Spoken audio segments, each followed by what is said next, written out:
Cher Théophile, dans mon premier livre, j'ai exposé tout ce que Jésus a commencé de faire et d'enseigner jusqu'au jour où il fut enlevé au ciel. Après avoir donné par le Saint-Esprit ses instructions à ceux qu'il s'était choisis comme apôtres. Après sa mort, il se présenta à eux vivant et leur donna de nombreuses preuves infaillibles de sa résurrection. Et il leur apparut pendant 40 jours et leur parla du royaume de Dieu. Et un jour où il prenait un repas avec eux, il leur donna cet ordre. Ne quittez pas Jérusalem, mais attendez que mon Père vous accorde le don qu'il vous a promis, comme je vous en ai parlé.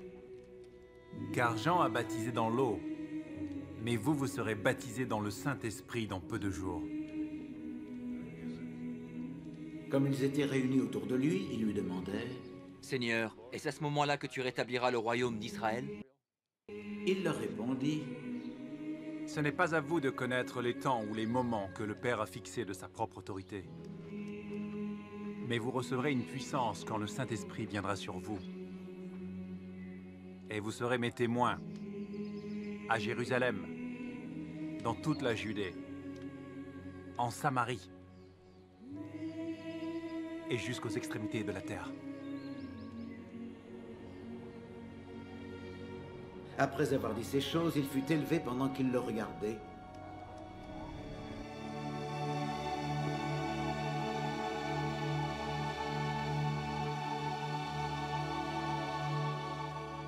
Et une nuée l'emporta de devant leur vue.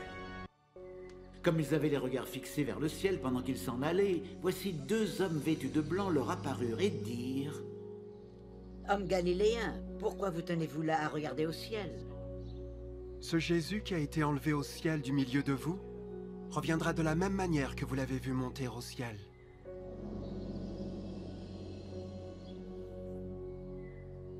Alors les apôtres quittèrent la colline appelée Mont des Oliviers, à environ 1 kilomètre de Jérusalem, et ils rentrèrent en ville. Dès leur arrivée, ils montèrent à l'étage de la maison où ils se tenaient d'habitude. C'étaient Pierre, Jean, Jacques et André, Philippe et Thomas, Barthélemy et Matthieu, Jacques, fils d'Alphée, Simon le Zélote et Jude, fils de Jacques. Tous d'un commun accord persévéraient dans la prière et la supplication, avec quelques femmes, avec Marie, mère de Jésus, et avec ses frères.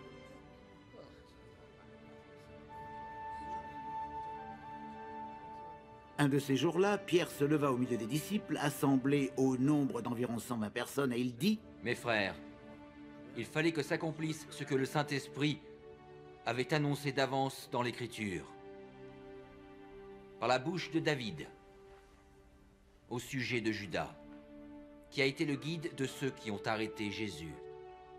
Cet homme avec nous eut sa part dans le service qui nous avait été confié.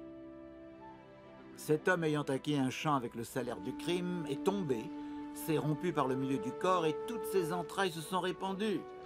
Tous les habitants de Jérusalem l'ont appris. C'est pourquoi ils ont appelé ce champ Akeldama, ce qui dans leur langue signifie le champ du sang. Bien. Or, dit Pierre, Il est écrit dans le livre des psaumes que sa maison reste vide et que personne ne l'habite. Et, plus loin, qu'un autre prenne sa charge. Nous devons donc choisir l'un de ceux qui nous ont accompagnés durant tout le temps où le Seigneur Jésus sillonnait le pays avec nous. Depuis le moment où Jean l'a baptisé, jusqu'au jour où il a été enlevé du milieu de nous. Cet homme sera ainsi témoin avec nous de sa résurrection. on présenta 2 hommes, Joseph, appelé Barsabas, surnommé le Juste, et Matthias.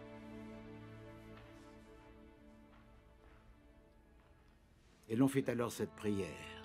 Seigneur, toi qui connais les cœurs de tous, montre-nous lequel de ces 2 tu as choisi afin qu'il ait part à ce ministère et à cette charge d'apôtre que Judas a abandonné pour aller en son lieu. Puis ils tirèrent au sort, et le sort tomba sur Matthias, qui fut adjoint aux 11 apôtres.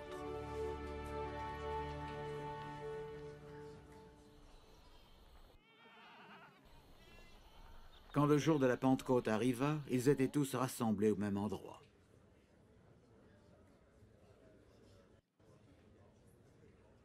Tout à coup, il vint du ciel un bruit comme celui d'un vent impétueux, et il remplit toute la maison où ils étaient assis.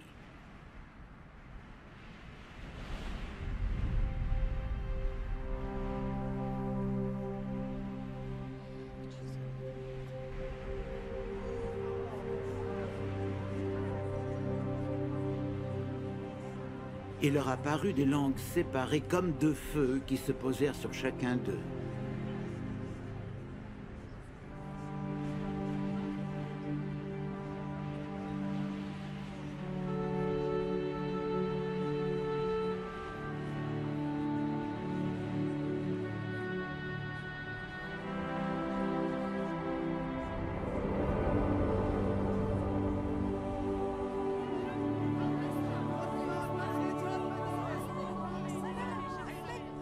Ils furent tous remplis du Saint-Esprit et se mirent à parler en d'autres langues, selon que l'Esprit leur donnait de s'exprimer.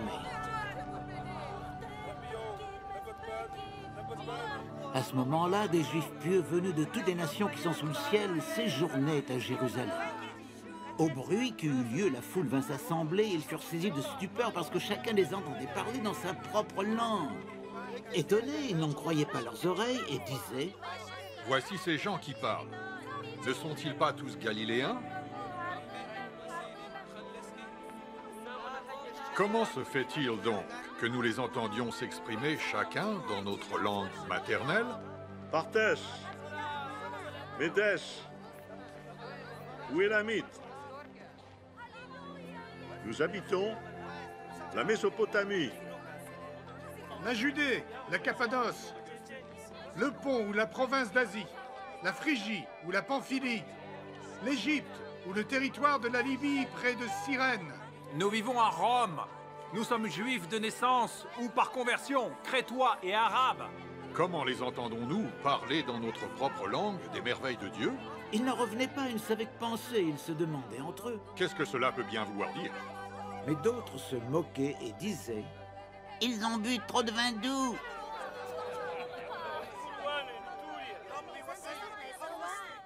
Alors Pierre se leva, entouré des 11, et d'une voix forte, il dit à la foule « Habitants de Judée, et vous qui séjournez à Jérusalem, comprenez ce qui se passe.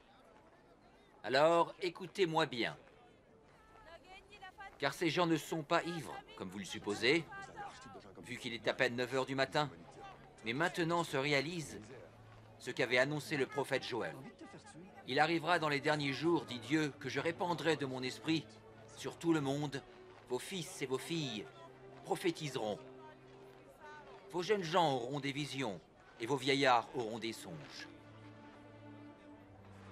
Oui, sur mes serviteurs comme sur mes servantes, je répandrai de mon esprit en ces jours-là. Ils prophétiseront. Je ferai des prodiges en haut dans le ciel et des miracles en bas sur la terre. Du sang, du feu et des colonnes de fumée. Le soleil sera changé en ténèbres et la lune en sang avant la venue du jour grand et glorieux du Seigneur. Alors tous ceux qui invoqueront le nom du Seigneur seront sauvés. Écoutez bien, Israélites, ce que j'ai à vous dire. Jésus de Nazareth, cet homme dont Dieu vous a montré qu'il l'a prouvé en accomplissant par son intermédiaire au milieu de vous des miracles, des signes et des œuvres extraordinaires, a été livré entre vos mains conformément à la décision que Dieu avait prise et au projet qu'il avait établi d'avance. Et vous, vous l'avez pris, et par la main des impies, vous l'avez fait crucifier et mourir. Dieu l'a ressuscité des morts en le délivrant des liens de la mort, parce qu'il n'était pas possible que la mort le retienne captif. En effet, David a dit de lui, « Je contemplais constamment le Seigneur devant moi, parce qu'il est à ma droite, afin que je ne vacille pas. C'est pourquoi mon cœur est dans la joie, et mes paroles débordent d'allégresse. Même mon corps reposera dans l'espérance. Tu ne m'abandonneras pas dans le séjour des morts. Tu ne laisseras pas ton sein voir la corruption. Car tu m'as fait connaître le chemin de la vie, et tu me rempliras de joie en ta présence. Mes frères, permettez-moi de vous parler franchement. Le patriarche David est bel et bien mort et enterré. Son tombeau est encore près d'ici. Mais il était prophète et il savait que Dieu lui avait promis, avec serment, de faire asseoir sur son trône un de ses descendants. Prédisant l'avenir, il a dit au sujet de la résurrection de Christ que son âme ne serait pas laissée dans le séjour des morts et que sa chair ne verrait pas la corruption. Dieu a ressuscité ce Jésus dont je parle, et donc nous en sommes tous témoins. Il a été élevé à la droite de Dieu, et comme promis, il a reçu du Père le Saint-Esprit, et il l'a répandu sur nous. C'est là ce que vous voyez et entendez maintenant. En effet, David, lui, n'est pas monté au ciel, mais il a dit, « Le Seigneur a dit à mon Seigneur, assieds-toi à ma droite jusqu'à ce que je fasse de tes ennemis ton marchepied. » Voici donc ce que tout le peuple d'Israël doit savoir avec une entière certitude. Dieu a fait Seigneur et Christ, ce Jésus que vous avez crucifié. Ce discours toucha profondément le cœur de ceux qui l'avaient entendu. Ils demandèrent à Pierre et aux autres apôtres, « Mes frères, que devons-nous faire ?» Pierre répondit, « Repentez-vous et que chacun de vous se fasse baptiser au nom de Jésus-Christ pour le pardon de vos péchés.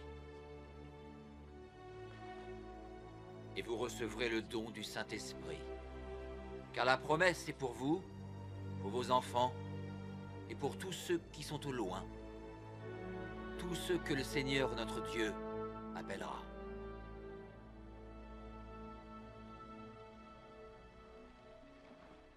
Pierre proclama plusieurs autres paroles et les exhorta en disant « Sauvez-vous de cette génération perverse !» Ceux qui acceptèrent les paroles de Pierre se firent baptiser et environ 3000 personnes furent ajoutées au nombre des croyants.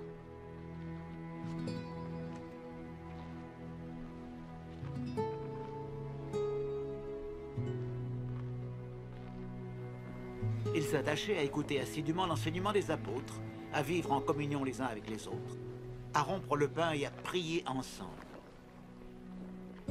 Tout le monde était très impressionné, car les apôtres accomplissaient beaucoup de prodiges et de signes miraculeux.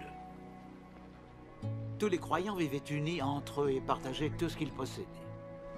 Ils vendaient leurs propriétés et leurs biens et répartissaient l'argent entre tous selon les besoins de chacun. Tous les jours, d'un commun accord, ils se retrouvaient dans la cour du temple. Ils rompaient le pain dans les maisons et prenaient leur repas avec joie et simplicité de cœur. Ils louaient Dieu et le peuple tout entier leur était favorable. Le Seigneur ajoutait chaque jour à leur communauté ceux qui étaient sauvés. Un jour, Pierre et Jean montaient au temple pour la prière, à 3 heures de l'après-midi. Il y avait un homme boiteux de naissance qu'on portait et qu'on mettait tous les jours à la porte du temple, appelé la Belle, pour qu'il puisse demander l'aumône à ceux qui entraient dans le temple.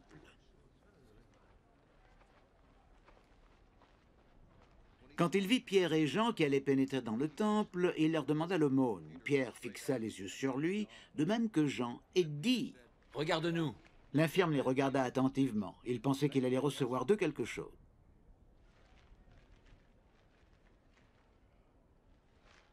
Mais Pierre lui dit, « Je n'ai pas d'argent, je n'ai pas d'or, mais ce que j'ai, je te le donne. Au nom de Jésus-Christ de Nazareth, lève-toi et marche. »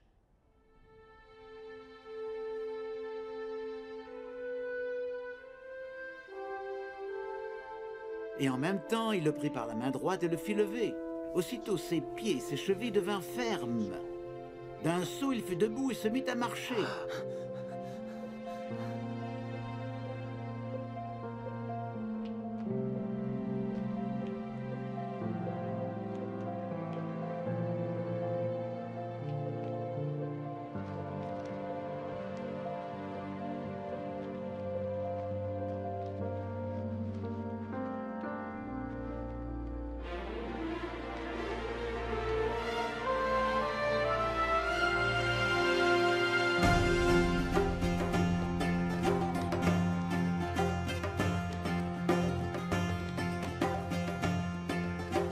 Il entra avec eux dans le temple. Il marchait, il sautait de joie et louait Dieu. Tout le monde le vit ainsi marcher et louer Dieu. On le reconnaissait, c'était bien lui qui était toujours assis à mendier près de la belle porte du temple. En voyant ce qui venait de lui arriver, les gens étaient remplis d'étonnement et de surprise. Le boiteux qui avait été guéri ne quittait plus Pierre et Jean. Tout le peuple accourut et se rassembla autour d'eux au portique dit de Salomon. Ils étaient stupéfaits. Quand Pierre vit cela, il s'adressa à la foule. Hommes israélites, pourquoi vous étonnez-vous de ce qui vient de se passer? Pourquoi vos regards sont-ils fixés sur nous? Comme si c'était nous qui, par notre propre pouvoir ou notre piété, avions fait marcher cet homme. Le Dieu d'Abraham, d'Isaac et de Jacob, le Dieu de nos ancêtres, vient ici de manifester la gloire de son serviteur Jésus, ce Jésus que vous avez livré à Pilate et renié devant lui, alors qu'il était décidé de le remettre en liberté. Vous avez renié celui qui est saint et juste. À sa place, vous avez demandé la libération d'un meurtrier. Vous avez fait mourir l'auteur de la vie. Mais Dieu l'a ressuscité des morts. Nous en sommes tous témoins. Et c'est par la foi dans le nom Jésus que cet homme que vous voyez et que vous connaissez se tient debout. Oui, cette foi qui est puissante par le nom de Jésus a donné à cet homme une parfaite guérison, comme vous pouvez vous en rendre compte. Maintenant, frères, je sais bien que vous avez agi par ignorance, de même que vos chefs. Mais Dieu a accompli de cette manière ce qu'il avait annoncé d'avance, par tous ses prophètes, que Christ devait souffrir. Repentez-vous donc et tournez-vous vers Dieu, pour qu'il efface vos péchés. Alors le Seigneur vous accordera des temps de rafraîchissement, et il enverra Jésus-Christ, celui qui vous a été annoncé auparavant. En attendant, il doit demeurer au ciel jusqu'au jour du rétablissement de toutes choses, comme Dieu l'a annoncé depuis des siècles par la bouche de ses prophètes. Ainsi Moïse a dit, le Seigneur votre Dieu suscitera pour vous, du milieu de votre peuple, un prophète comme moi. Vous écouterez tout ce qu'il vous dira. Celui qui n'écoutera pas ce prophète sera exterminé du milieu de son peuple.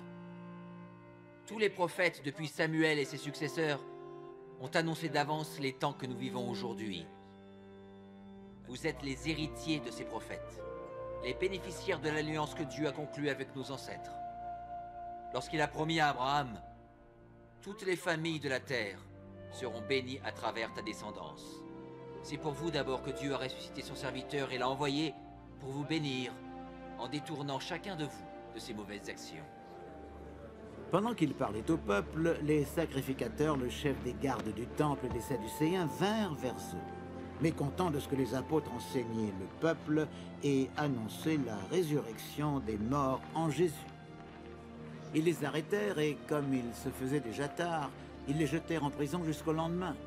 Cependant, parmi ceux qui avaient entendu leurs paroles, beaucoup crurent, ce qui porta le nombre des croyants à près de 5000. Le lendemain, les chefs du peuple, les anciens et les scribes se réunirent à Jérusalem. Il y avait là en particulier Anne le grand prêtre, Caïphe, Jean, Alexandre et tous les membres de la famille du grand prêtre.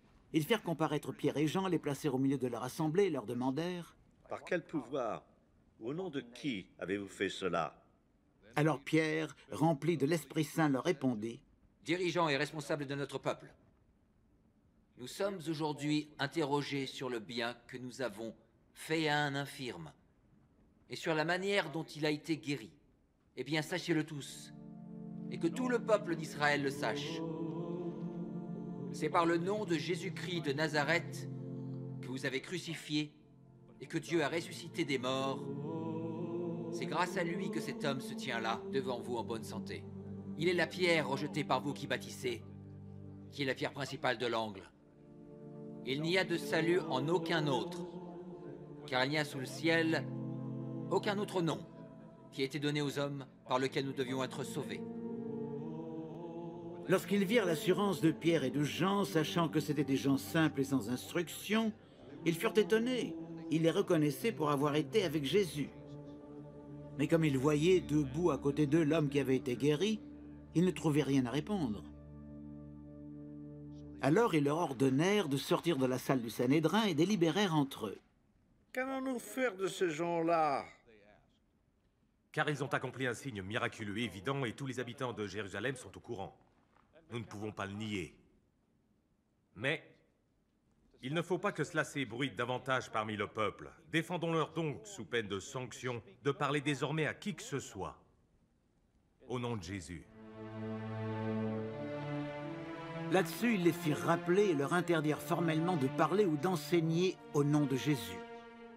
Mais Pierre et Jean leur répondirent: Jugez-en vous-même. Est-il juste devant Dieu de vous obéir plutôt que à Dieu? Car nous ne pouvons pas garder le silence sur ce que nous avons vu et entendu. Après leur avoir fait de nouvelles menaces, ils les relâchèrent. Ils n'avaient pas trouvé de moyen de les punir parce que tout le peuple louait Dieu pour ce qui venait d'arriver. L'homme qui avait été miraculeusement guéri était âgé de plus de 40 ans. Sitôt libérés, Pierre et Jean se rendirent auprès de leurs amis et leur racontèrent tout ce que les chefs des prêtres et les anciens leur avaient dit. Après les avoir écoutés, tous unanimes se mirent à élever leur voix vers Dieu et dirent: Seigneur, c'est toi, dirent-ils, qui as créé le ciel, la terre, la mer et tout ce qui s'y trouve.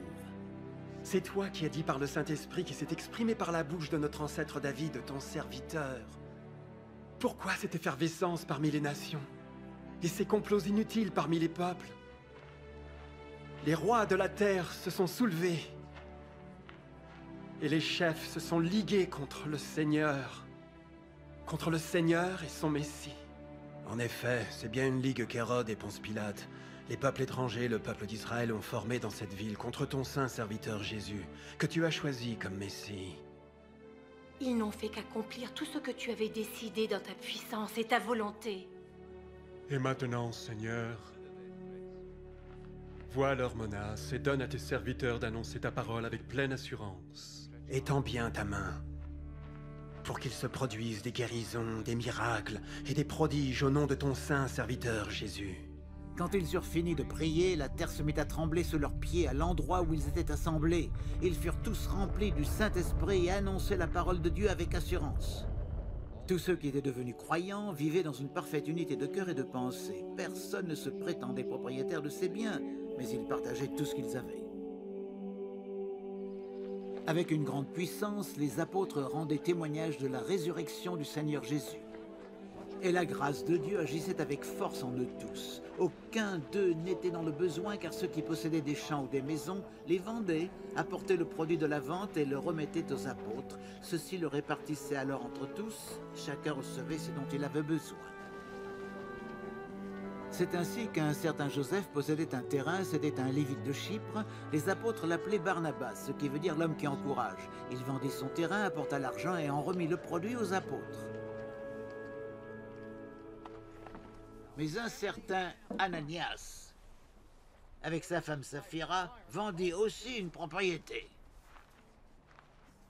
Puis en accord avec elle, mit de côté une partie de l'argent de la vente, puis il apporta le reste aux apôtres et le leur remit. Pierre lui dit: Ananias, pourquoi Satan a-t-il rempli ton cœur au point que tu mentes au Saint-Esprit et que tu aies retenu une partie du prix du champ? N'étais-tu pas libre de garder ta propriété? Ou même après l'avoir vendue, ne pouvais-tu pas faire de ton argent ce que tu voulais? Comment as-tu pu décider toi-même de commettre une telle action? Ce n'est pas à tes hommes que tu as menti, mais à Dieu. Et alors, à ces mots, Ananias tomba raide mort. Tous ceux qui l'apprirent furent remplis d'une grande crainte. Les jeunes gens vinrent envelopper le corps, puis l'emportèrent pour l'enterrer.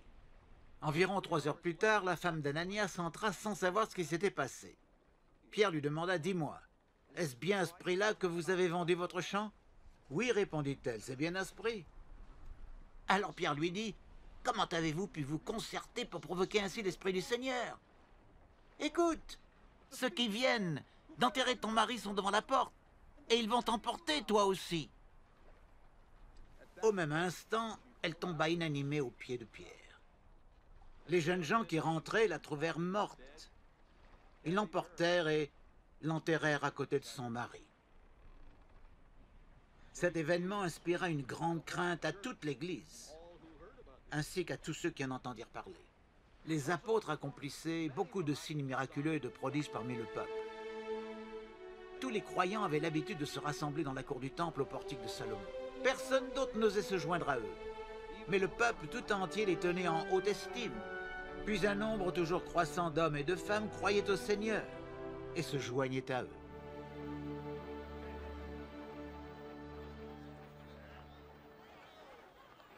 On allait jusqu'à porter les malades dans les rues, où on les plaçait sur des lits ou des civières, pour qu'au passage de Pierre, son nombre au moins en couvre quelques-uns.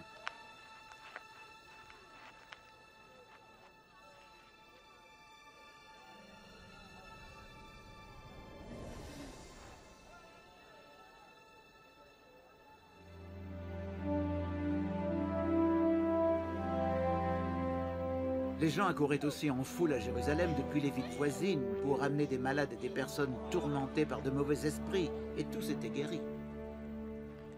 Alors poussé par la jalousie, le grand prêtre et tout son entourage, c'est-à-dire ceux qui appartenaient au parti des Sadducéens, décidèrent d'intervenir.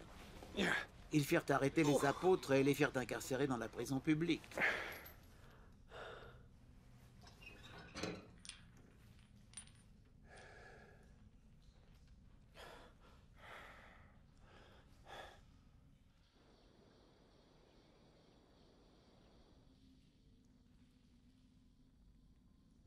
Mais pendant la nuit, un ange du Seigneur vint ouvrir les portes de la prison et après avoir fait sortir les apôtres, il leur dit: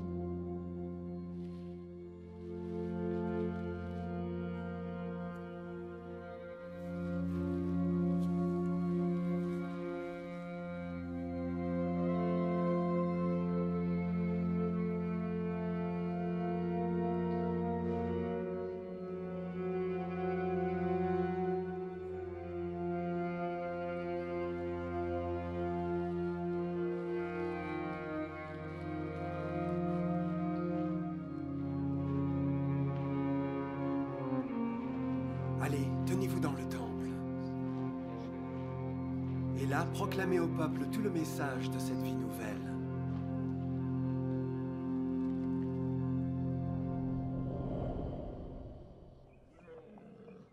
Les apôtres obéirent.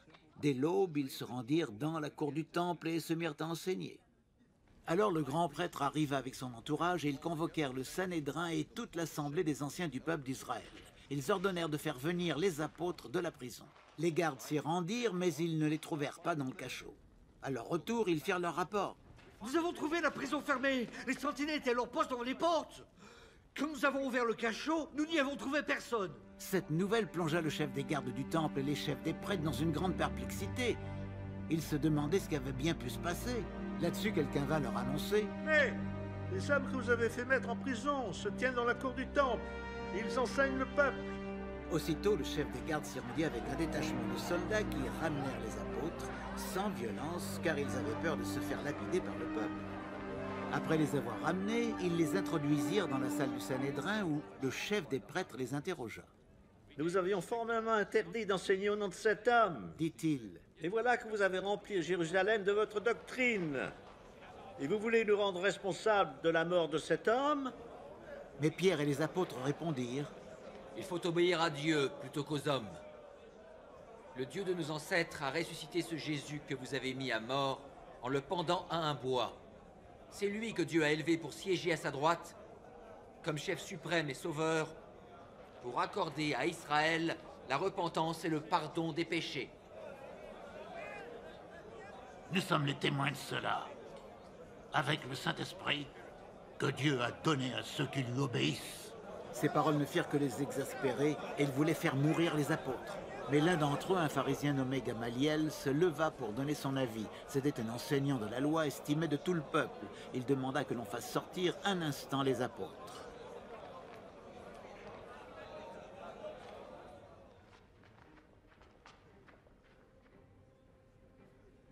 Puis il leur dit: Israélites, faites bien attention à ce que vous allez faire avec ces hommes.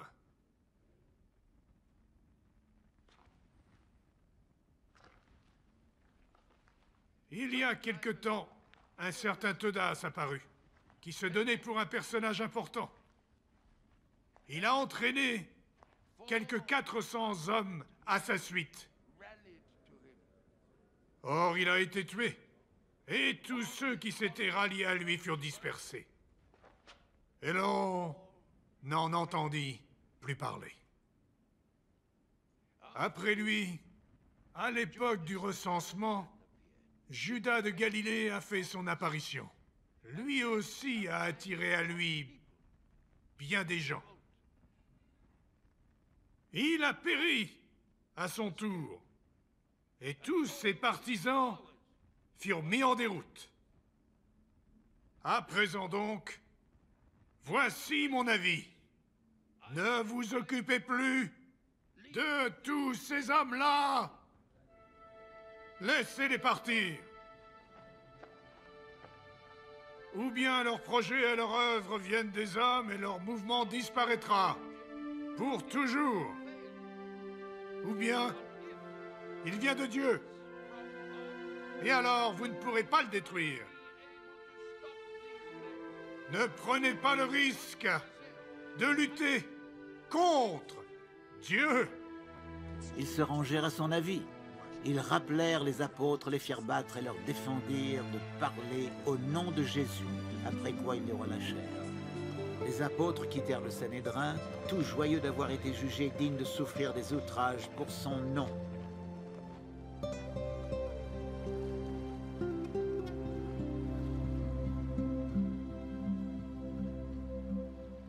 Et chaque jour, dans la cour du temple ou dans les maisons particulières, il continuait à enseigner et à annoncer la bonne nouvelle que Jésus est le Messie.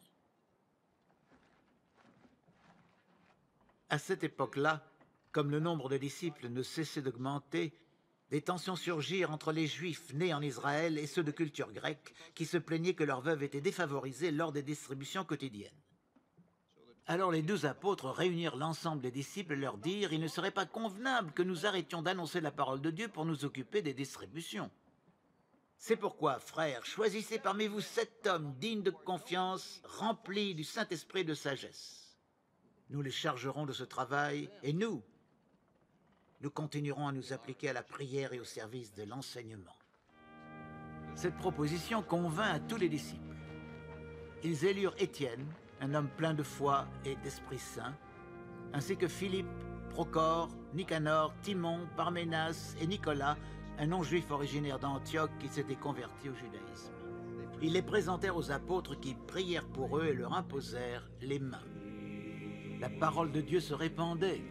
Le nombre des disciples s'accroissait beaucoup à Jérusalem et même de nombreux prêtres obéissaient à la foi. Étienne était rempli de la grâce et de la puissance de Dieu, et il accomplissait de grands prodiges et des signes miraculeux au milieu du peuple.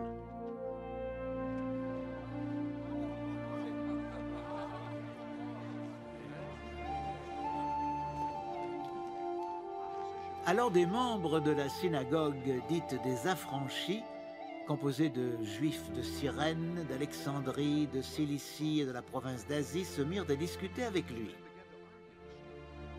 Mais ils étaient incapables de résister à la sagesse de ces paroles que lui donnait l'Esprit. Là-dessus, ils payèrent des gens pour dire « Nous l'avons entendu prononcer des paroles blasphématoires contre Moïse et contre Dieu. »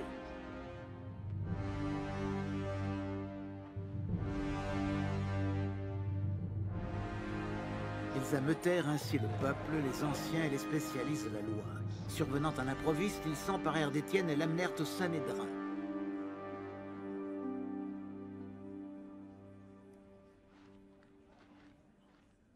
Là, ils firent comparaître de faux témoins qui déposèrent contre lui. Cet homme ne cesse de discourir contre ce lieu saint, contre la loi de Moïse. En effet, nous l'avons entendu dire que ce Jésus de Nazareth détruirait ce lieu et changerait les coutumes que Moïse nous a transmises.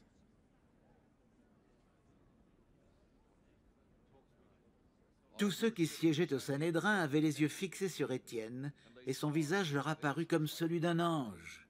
Le grand prêtre lui demanda: Tes reproches sont justifiés? Étienne dit alors: Chers frères et pères, écoutez-moi.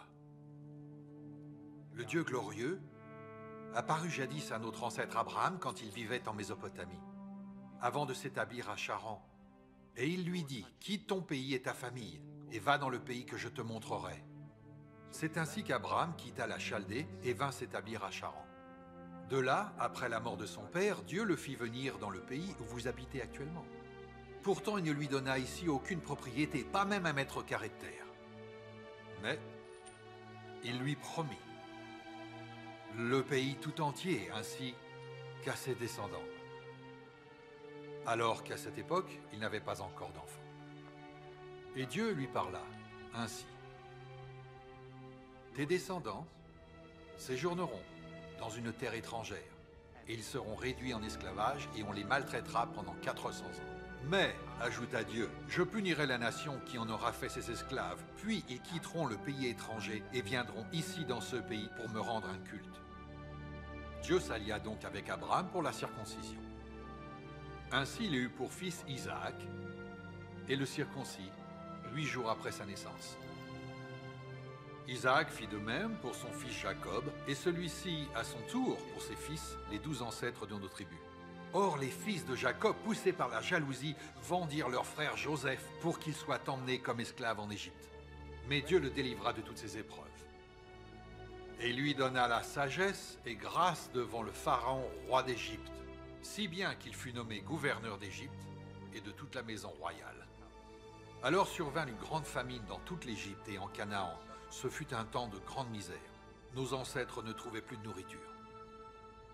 Quand Jacob apprit qu'il y avait du blé en Égypte, il y envoya une première fois ses fils, nos ancêtres. Lors de leur second voyage en Égypte, Joseph se fit reconnaître par ses frères, et le Pharaon apprit quelle était l'origine de Joseph. Puis Joseph envoya chercher son père, Jacob, et toute sa famille, soit en tout 75 personnes. Jacob descendit en Égypte où il finit ses jours, de même que nos ancêtres. Leurs corps furent ramenés à Sichem et déposés dans le tombeau qu'Abraham avait acheté pour une certaine somme d'argent au fils d'Hamor à Sichem. Le moment approchait où Dieu allait accomplir la promesse qu'il avait faite à Abraham. Et notre peuple s'était multiplié en Égypte. C'est alors qu'un nouveau roi qui n'avait pas connu Joseph monta sur le trône d'Égypte. Il exploita durement notre peuple et opprima nos ancêtres jusqu'à les obliger à abandonner leur nouveau-né pour qu'ils ne survivent pas. À cette époque est né Moïse, qui avait la faveur de Dieu. Pendant 3 mois, il fut élevé dans la maison de son père. Lorsque ses parents durent l'abandonner, il fut recueilli par la fille du Pharaon qu'il éleva comme son propre fils. Moïse fut instruit dans toute la sagesse des Égyptiens, et il devint un homme dont la parole et les actions avaient des effets remarquables. À l'âge de 40 ans, il voulut venir en aide à ses frères, les Israélites. Voyant que l'un maltraitait l'un d'eux, il prit sa défense, et pour le venger, tua l'Égyptien qui le maltraitait. Il pensait que ses frères comprendraient que Dieu voulait se servir de lui pour les libérer. Mais ils ne le comprirent pas. Le lendemain, il vit 2 d'entre eux se battre. Il essaya de réconcilier les adversaires. « Mes amis, vous êtes des frères. Pourquoi vous faites-vous du mal ?» Mais celui qui maltraitait son compagnon le repoussa en disant « Qui t'a établi chef et juge sur nous? Veux-tu me tuer, comme tu as tué hier l'Égyptien ?» Quand Moïse entendit cela, il prit la fuite et alla vivre dans le pays de Madian, où il eut 2 fils. 40 ans plus tard, un ange lui apparut dans le désert du mont Sinaï dans un buisson en feu. Saisi d'étonnement, Moïse s'approchait pour considérer cette vision de plus près, quand la voix du Seigneur se fit entendre. « Je suis le Dieu de tes ancêtres, le Dieu d'Abraham, d'Isaac et de Jacob. » Tout tremblant, Moïse n'osait pas lever les yeux. Le Seigneur lui dit, « Ôte tes sandales, car le lieu où tu te tiens est un lieu saint. En effet, j'ai vu la souffrance de mon peuple en Égypte. J'ai entendu ses gémissements et je suis descendu pour le délivrer. Et maintenant, viens, je t'enverrai en Égypte. » Ainsi, ce Moïse que ses frères avaient repoussé en lui disant « Qui t'a établi chef et juge sur nous ?» C'est lui que Dieu a envoyé comme chef et libérateur du peuple, grâce à l'ange qui lui apparut dans le buisson.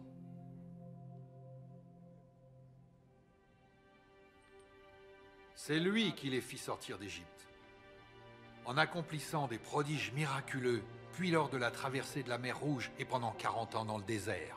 C'est encore lui qui dit aux Israélites, « Dieu suscitera pour vous du milieu de vos compatriotes un prophète comme moi. » Il était dans le désert et fut le lien entre l'ange qui lui parlait sur le mont Sinaï et nos ancêtres.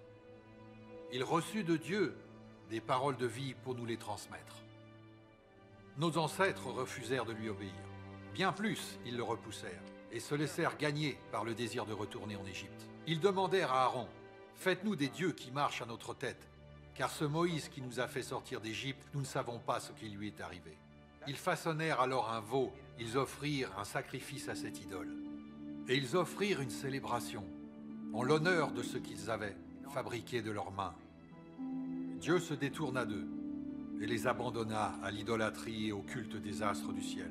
C'est bien ce qu'il écrit dans le livre des prophètes. Vos sacrifices et vos offrandes pour moi dans le désert, par le peuple d'Israël? Non, vous avez porté la tente de Moloch, et l'astre de votre dieu Rampha, idole que vous avez fabriquée. C'est pourquoi je vous déporterai au-delà de Babylone. Au désert, nos ancêtres avaient la tente qui contenait le traité de l'Alliance, que Dieu avait ordonné à Moïse de construire d'après le modèle qu'il lui avait montré. Cette tente a été confiée à la génération suivante de nos ancêtres. Ils l'emmenèrent avec eux quand ils conquirent sous la conduite de Josué le pays où se trouvaient les nations que Dieu chassa devant eux. Elle y demeura jusqu'au temps de David. Celui-ci obtint la faveur de Dieu et demanda de pouvoir donner une demeure au Dieu de Jacob. Mais ce fut Salomon qui bâtit le temple. Cependant, le Dieu très haut n'habite pas dans des maisons bâties par des humains. C'est ce que dit le prophète. Le ciel est mon trône et la terre mon marchepied. Quelle est donc la maison que vous me bâtirez? Dit le Seigneur. Quelle demeure pour mon lieu de repos? Toutes ces choses, n'est-ce pas moi qui les ai faites?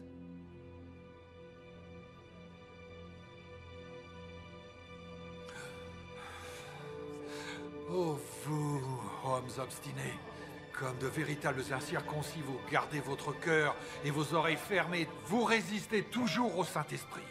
Y a-t-il un seul prophète que vos ancêtres n'aient pas persécuté? Ils ont tué ceux qui annonçaient la venue du seul juste. Et vous, maintenant, vous l'avez trahi et assassiné. Oui! Vous avez bien reçu la loi de Dieu par l'intermédiaire des anges, mais vous ne l'avez pas observée. En entendant ces paroles, ils devinrent fous de rage. Ils grinçaient des dents contre Étienne.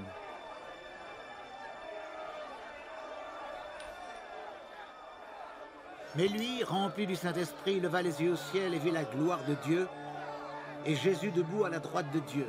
« Écoutez, s'écria-t-il, je vois le ciel ouvert, et le Fils de l'homme debout à la droite de Dieu. » En poussant de grands cris, ils se bouchèrent les oreilles et se jetèrent tous ensemble sur lui. Ils le traînaient hors de la ville et le lapidaient.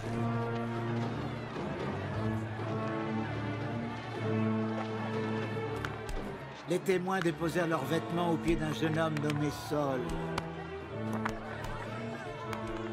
Pendant qu'ils jetaient des pierres sur lui, Étienne priait ainsi. « Seigneur Jésus, reçois mon esprit. »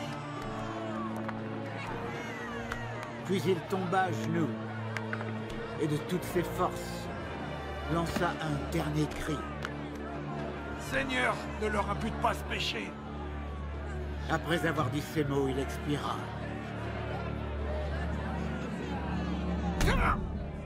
Saul avait donné son approbation à ce meurtre. À partir de ce jour-là, une violente persécution se déchaîna contre l'Église qui était à Jérusalem. Tous les croyants se dispersèrent à travers la Judée, la Samarie, à l'exception des apôtres. Quelques hommes pieux enterrèrent Étienne et le pleurèrent, beaucoup.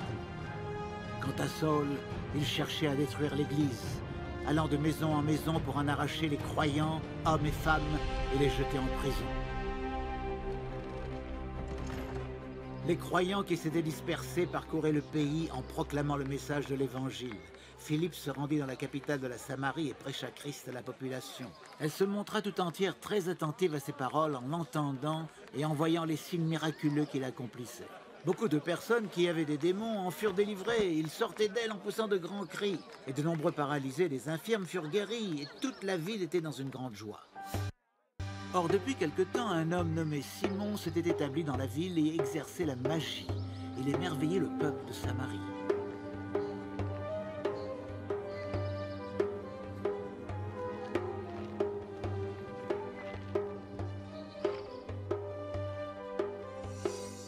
Et prétendait être un grand personnage. Toute la population, du plus petit jusqu'au plus grand, lui accordait donc une grande attention. Cet homme est la puissance même de Dieu, qu'on appelle la grande puissance. Il s'attachait ainsi à lui parce que depuis assez longtemps, il les avait éblouis par ses actes de magie.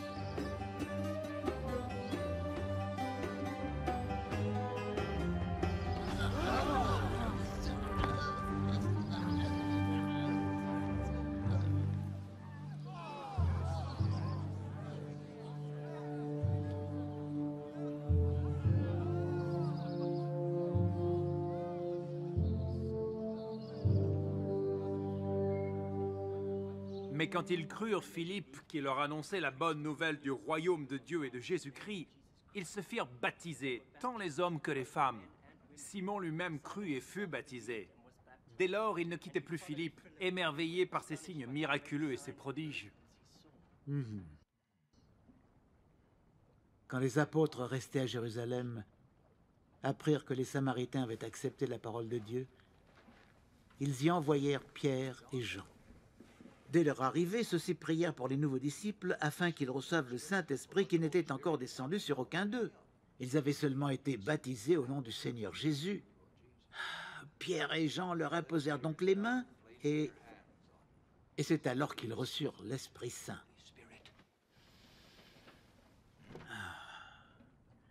Simon vit que le Saint-Esprit était donné aux croyants quand les apôtres leur imposaient les mains.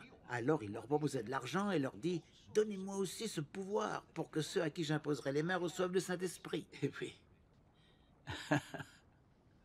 Pierre demanda « Que ton argent périsse avec toi, puisque tu t'es imaginé qu'on pouvait se procurer le don de Dieu avec de l'argent.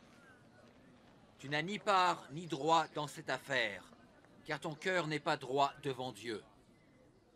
Détourne-toi donc de ta méchanceté et demande au Seigneur de te pardonner s'il est possible d'avoir eu de telles intentions dans ton cœur. »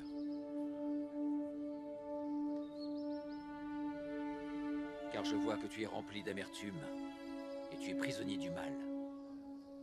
Alors Simon répondit « Priez vous-même le Seigneur pour moi, qu'il ne m'arrive rien de ce que vous avez dit. »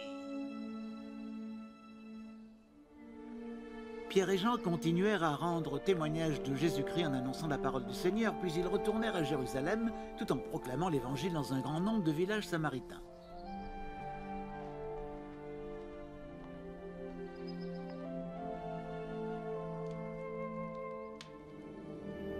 Un ange du Seigneur s'adressa à Philippe et lui dit « Lève-toi et va vers le sud, sur le chemin qui descend de Jérusalem à Gaza, celui qui est inhabité. »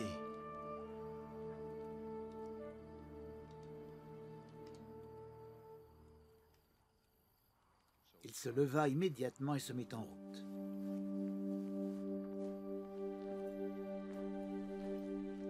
Et voici qu'il rencontra un haut dignitaire éthiopien, administrateur des biens de Candace, reine d'Éthiopie. Cet homme était venu à Jérusalem pour adorer Dieu. Il était sur le chemin du retour et, assis dans son char, il lisait à haute voix un passage du prophète Isaïe. L'Esprit dit à Philippe, « Avance jusqu'à ce char et marche à côté de lui. » Philippe courut et entendit l'Éthiopien lire le livre du prophète Isaïe. « Comprends-tu ce que tu lis? Philippe lui demanda. Comment le pourrais-je? Répondit-il. Si je n'ai personne pour me l'expliquer. Et il invita Philippe à monter s'asseoir à côté de lui.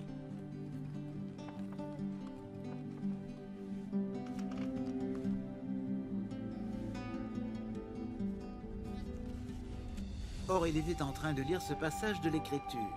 Semblable à un mouton mené à l'abattoir, comme un agneau muet devant ceux qui le tondent. Il n'a pas dit un mot. Il a été humilié et n'a pas obtenu justice. Qui racontera sa descendance? Car sa vie sur la terre a été supprimée. L'Éthiopien demanda à Philippe. Dis-moi, de qui est-il question? Le prophète parle de lui-même ou de quelqu'un d'autre? Alors Philippe prit la parole et, partant de ce texte, lui annonça la bonne nouvelle de Jésus. En continuant leur route, ils arrivèrent près d'un point d'eau. Alors le dignitaire s'écria. Tiens, de l'eau! Qu'est-ce qui m'empêche d'être baptisé? Aussitôt, il donna l'ordre d'arrêter le char. Philippe et le dignitaire descendirent tous deux dans l'eau et Philippe le baptisa.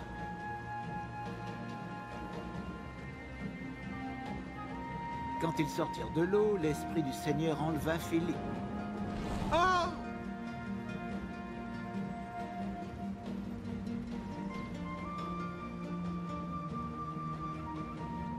Et le dignitaire ne le vit plus.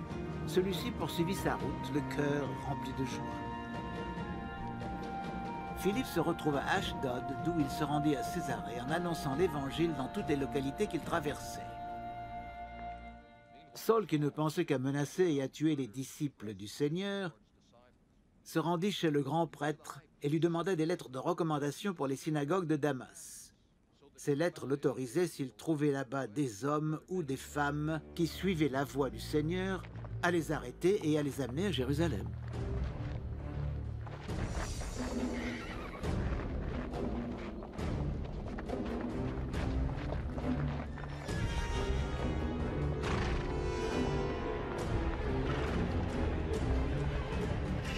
Il se dirigeait donc vers Damas et s'en approchait quand soudain, il fut environné d'une lumière éclatante qui venait du ciel. Il tomba à terre et entendit une voix qui lui disait « Saul, Saul,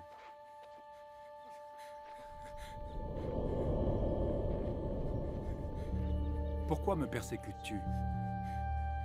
Qui es-tu, Seigneur ?» demanda-t-il.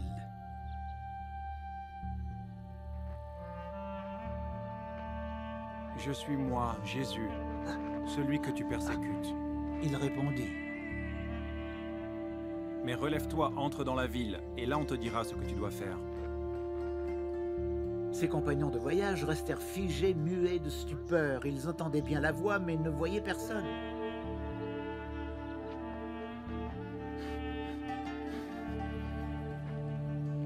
Saul se releva de terre, mais il avait beau ouvrir les yeux, il ne voyait plus. Il fallut le prendre par la main pour le conduire à Damas. Il resta 3 jours sans voir, sans manger ni boire.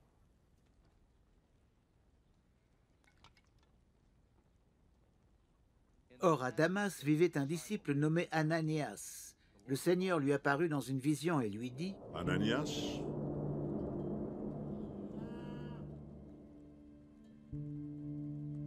Oui, Seigneur. » répondit-il.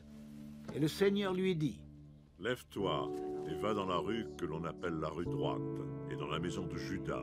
Demande à voir un homme nommé Saul, originaire de Tars, car il prie, et dans une vision il a vu un homme du nom d'Ananias entrer dans la maison et lui imposer les mains pour lui rendre la vue.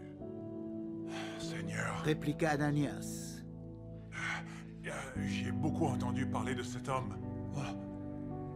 On m'a dit tout le mal qu'il a fait aux membres de ton peuple saint à Jérusalem.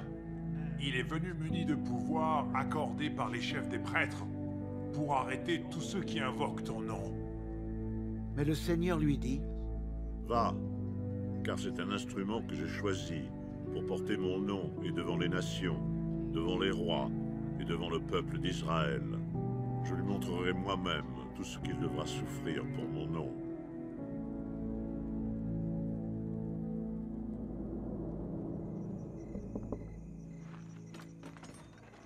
Ananias partit donc et, arrivé dans la maison,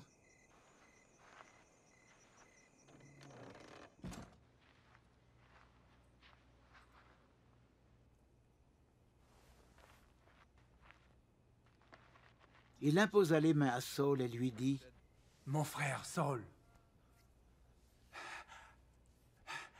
le Seigneur Jésus qui t'est apparu sur le chemin par lequel tu venais m'a envoyé pour que la vue te soit rendue et que tu sois rempli du Saint-Esprit. » Au même instant, ce fut comme si des écailles tombaient des yeux de Saul et il vit de nouveau.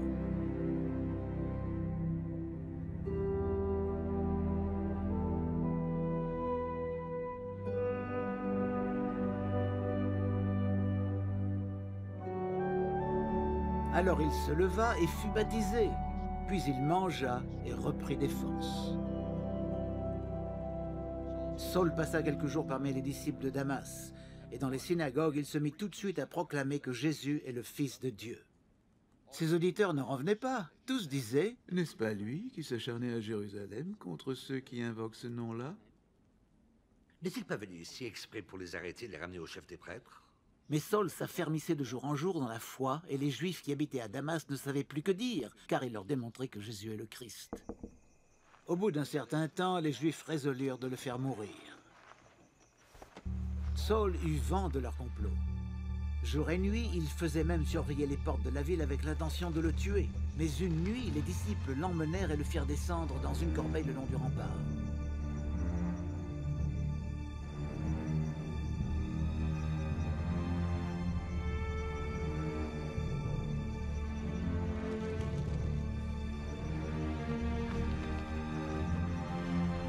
À son arrivée à Jérusalem, il essaya de se joindre aux disciples, mais tous avaient peur de lui car ils ne croyaient pas qu'il fût vraiment devenu un disciple. Barnabas le prit avec lui, le conduisit auprès des apôtres et leur raconta comment, sur le chemin de Damas, Saul avait vu le Seigneur, comment le Seigneur lui avait parlé, avec quel courage il avait prêché à Damas au nom de Jésus.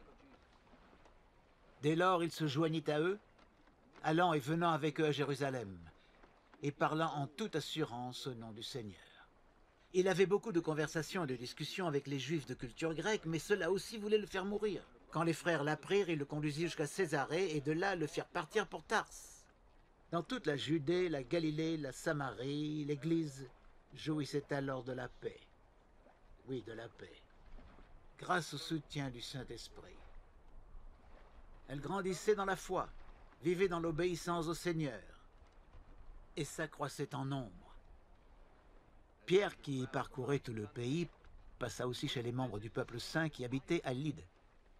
Il y trouva un homme du nom d'Énée, qui n'avait pas quitté son lit depuis 8 ans, parce qu'il était paralysé. « Énée, lui dit Pierre, Jésus-Christ te guérit, lève-toi et fais ton lit. » Et aussitôt, il se leva. Tous ceux qui habitaient à Lyde et dans la plaine de Saron le virent, et se convertirent au Seigneur.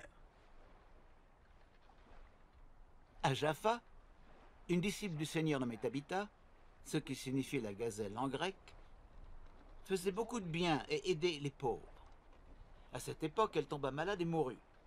Après sa toilette funèbre, on l'a mis dans la chambre au premier étage de sa maison. Or, Jaffa est tout près de Lyde, et les disciples avaient appris que Pierre se trouvait là. Ils lui envoyèrent donc 2 hommes pour l'inviter en lui disant « Dépêche-toi de venir chez nous ». Pierre les suivit aussitôt. À son arrivée, on le conduisit dans la chambre. Toutes les veuves l'accueillirent en pleurant et lui montrèrent les robes et autres vêtements que Tabitha avait confectionnés quand elle était encore avec elle. Pierre fit sortir tout le monde, se mit à genoux et pria. Puis se tournant vers le corps, il dit « Tabitha, lève-toi ». Elle ouvrit les yeux, aperçut Pierre et s'assit. Celui-ci lui donna la main et l'aida à se lever. Puis il rappela les croyants et les veuves et il la leur présenta vivante. Ah, la nouvelle eut vite fait le tour de la ville et beaucoup crurent au Seigneur.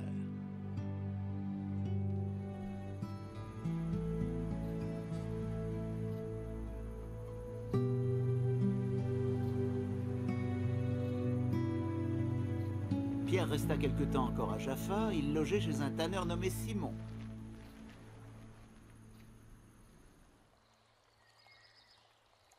Il y avait à Césarée un officier romain nommé Corneille. qui avait un poste de commandement dans la cohorte appelée l'Italique. Il était pieux et craignait Dieu avec tous les gens de sa maison. Il était généreux envers les pauvres du peuple et priait Dieu en tout temps.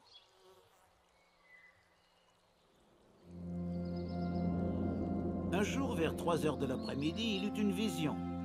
Il vit distinctement un ange de Dieu qui entrait chez lui et qui lui dit « Corneille !» Corneille le regarda et, tout tremblant, « Qu'y a-t-il, Seigneur ?»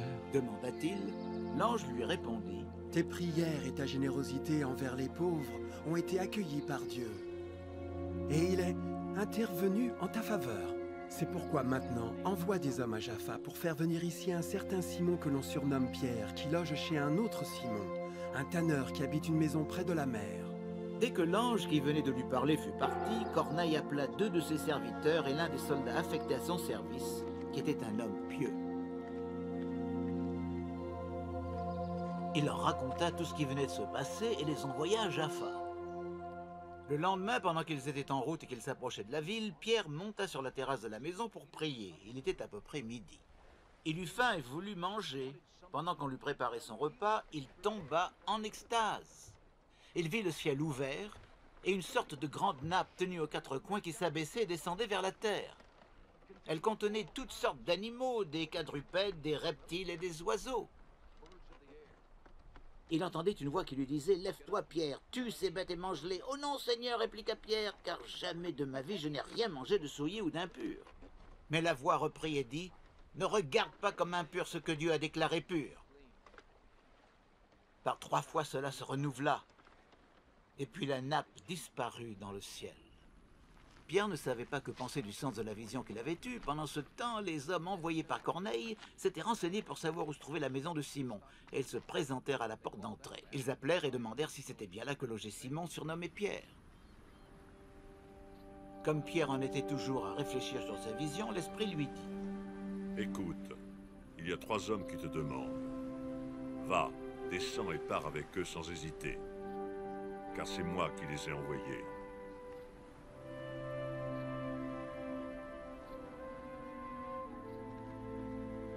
Alors Pierre descendit et se présenta en disant « Voilà, c'est moi que vous cherchez. Pourquoi êtes-vous venu ?» Les hommes répondirent « Nous venons de la part du centurion Corneille. » C'est un homme droit qui craint Dieu et qui jouit de l'estime de toute la population juive. Un ange de Dieu. Il lui a demandé de te faire venir dans sa maison pour écouter ce que tu peux lui dire. Alors Pierre les fit entrer et leur offrit l'hospitalité pour la nuit.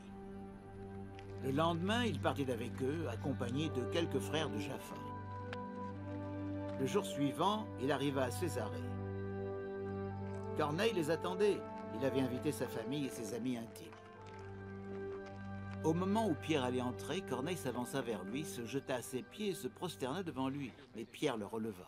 « Lève-toi » lui dit-il. « Je ne suis qu'un simple homme, moi aussi. » Puis, tout en s'entretenant avec lui, il entra dans la maison et découvrirent les nombreuses personnes qui s'y étaient réunies. Il leur dit « Vous le savez bien que la loi interdit à un juif de fréquenter un étranger ou d'entrer chez lui. Mais Dieu m'a fait comprendre qu'il ne faut considérer aucun être humain comme souillé ou impur. Voilà pourquoi je n'ai fait aucune difficulté pour venir quand vous m'avez appelé. Puis-je savoir pourquoi vous m'avez fait venir ?» Corneille lui répondit « Il y a 4 jours, vers 3 heures de l'après-midi, j'étais chez moi, en train de prier. Soudain, un homme aux habits resplendissants s'est présenté devant moi et m'a dit « Corneille, ta prière a été entendue et Dieu s'est souvenu de ta générosité envers les pauvres. Envoie des hommes à Jaffa pour inviter Simon que l'on nomme Pierre. Il loge chez un autre Simon, un tanneur, qui habite près de la mer. Je t'ai fait chercher immédiatement et je te remercie d'être venu. Donc, nous voici maintenant tous ici devant Dieu pour écouter tout ce que le Seigneur t'a chargé de nous dire. » Alors Pierre prit la parole et dit « Maintenant je me rends vraiment compte que Dieu ne fait pas de différence entre les hommes parmi tous les peuples. Tout homme qui le craint et qui fait ce qui est juste lui est agréable. Il a adressé sa parole aux Israélites pour leur annoncer la bonne nouvelle de la paix par Jésus-Christ, qui est le Seigneur de tous les hommes.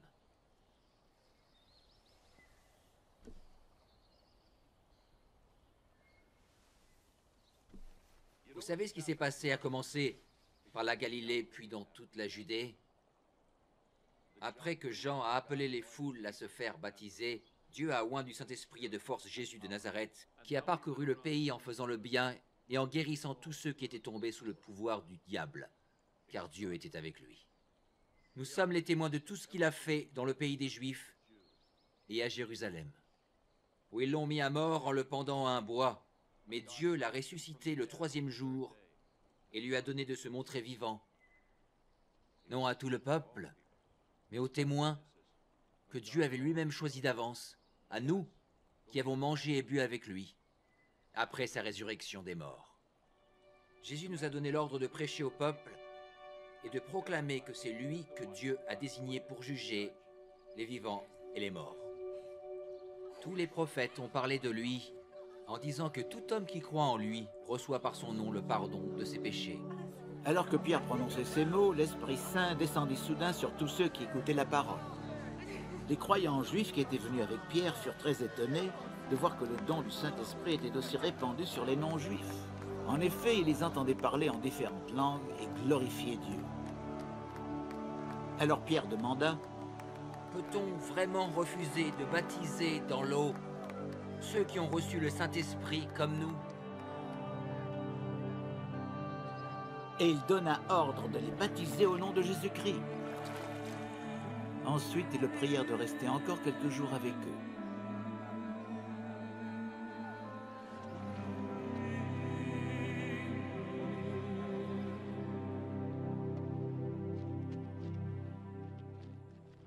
Les apôtres et les frères qui habitaient la Judée apprirent que les non-juifs avaient aussi reçu la parole de Dieu.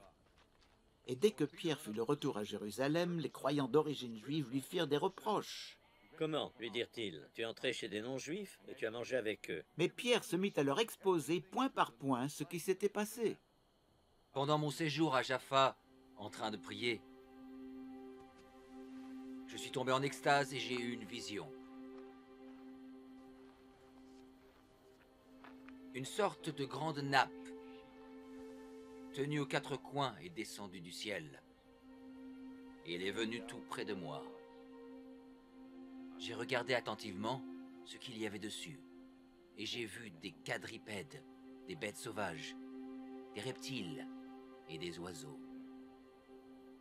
Puis j'ai entendu une voix qui me disait « Lève-toi, Pierre, tue ces bêtes et mange-les. » Mais j'ai répondu « Oh non, Seigneur, car jamais de ma vie je n'ai rien mangé de souillé ou impur. » La voix céleste s'est fait entendre une 2e fois.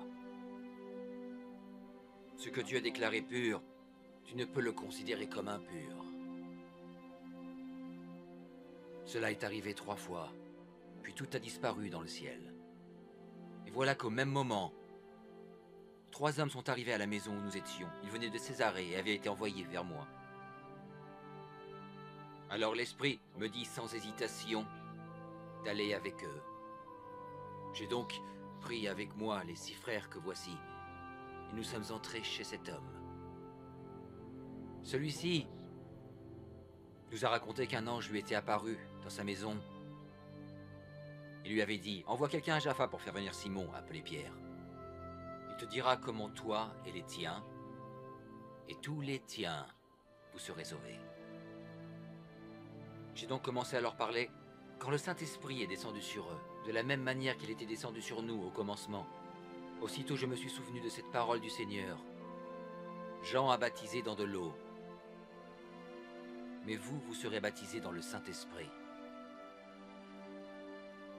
Puisque Dieu leur a accordé le même don qu'à nous, nous qui croyons en Jésus-Christ, qui étais-je, moi, pour pouvoir m'opposer à Dieu? Ce récit les apaisa, et ils louèrent Dieu et dirent: Dieu a aussi donné aux non-juifs la repentance pour recevoir la vie. Les disciples qui s'étaient dispersés lors de la persécution survenue après la mort d'Étienne allèrent jusqu'en Phénicie, dans l'île de Chypre, et à Antioche. Mais ils n'annonçaient la parole qu'aux Juifs. Toutefois, quelques-uns d'entre eux, qui étaient originaires de Chypre et de Cyrène, se rendirent à Antioche et s'adressèrent aussi aux non-juifs, en leur annonçant la bonne nouvelle du Seigneur Jésus. La main du Seigneur était avec eux. Un grand nombre de personnes crurent et se convertirent au Seigneur.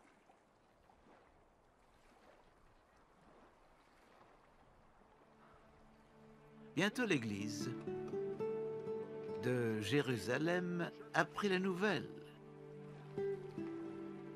Elle envoya Barnabas à Antioche. À son arrivée, il constata ce que la grâce de Dieu avait accompli, il en fut rempli de joie. Il encouragea les croyants à rester fidèles au Seigneur d'un cœur ferme. Barnabas était bon, rempli du Saint-Esprit et de foi.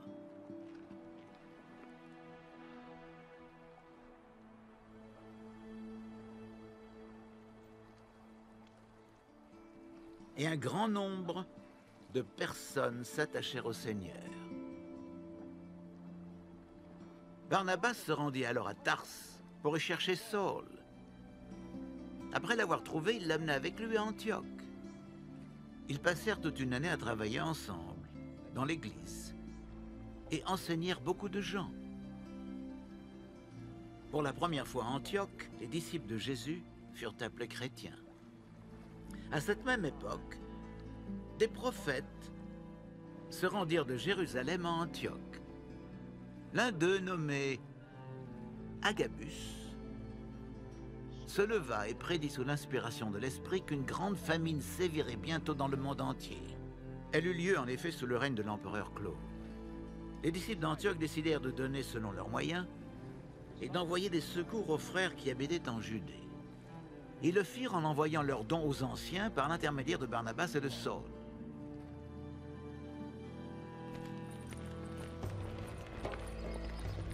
Vers la même époque, le roi Hérode se mit à maltraiter quelques membres de l'Église. Il fit tuer par l'épée Jacques, le frère de Jean.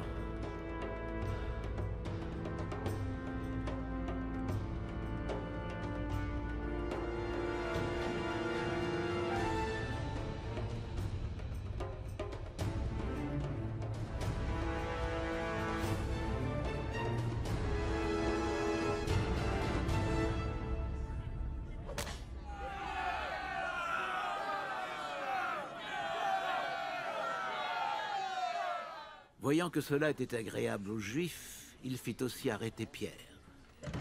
C'était pendant les jours des pains sans levain.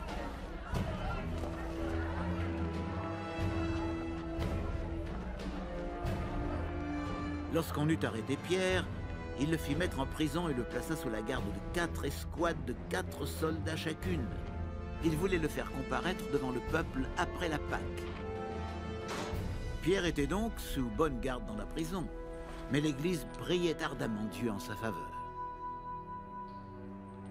Et la nuit qui précédait le jour où Hérode allait le faire comparaître, Pierre, attaché par 2 chaînes, dormait entre 2 soldats, et devant la porte de la prison, des sentinelles montaient la garde devant la porte. Tout à coup, un ange du Seigneur apparut, et la cellule fut inondée de lumière. L'ange toucha Pierre au côté pour le réveiller. « Lève-toi, vite !» lui dit-il. Au même instant, les chaînes lui tombèrent des poignets. « Allons !» « Allons !» poursuivit l'ange. « Mets ta ceinture et attache tes sandales. » Pierre obéit.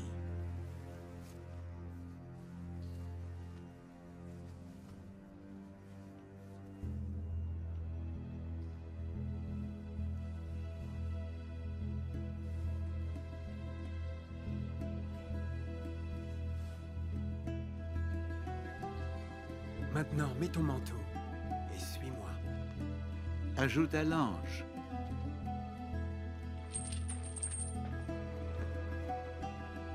Pierre le suivit et sortit, sans se rendre compte que tout ce que l'ange faisait était réel. Il croyait avoir une vision. Ils passèrent ainsi devant le premier poste de garde, puis devant le second et arrivèrent devant la porte de fer qui menait à la ville.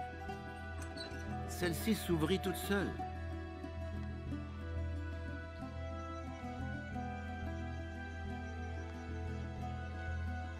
Ils sortirent et s'avancèrent dans une rue, Et soudain, l'ange le quitta. Alors seulement, Pierre reprit ses esprits et se dit: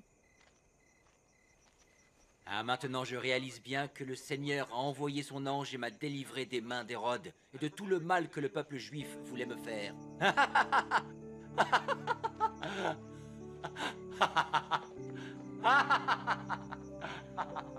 Après réflexion, il se rendit à la maison de Marie, la mère de Jean surnommé Marc. Un assez grand nombre de frères s'y étaient réunis pour prier. Il frappa au battant de la porte. Une servante appelée Rhode s'approcha et demanda qui était là.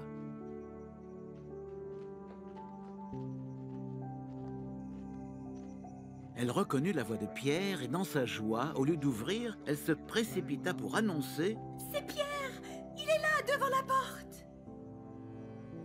Mais tu es folle, dirent-ils. Mais elle n'en démordait pas. Alors ils dirent: C'est son ange. Pendant ce temps, Pierre continuait à frapper.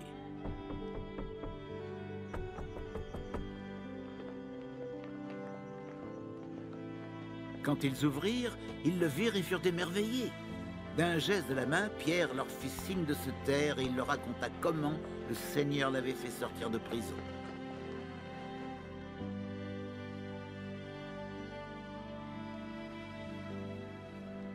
Faites savoir tout cela à Jacques et aux autres frères. Puis il sortit et s'en alla dans un autre lieu.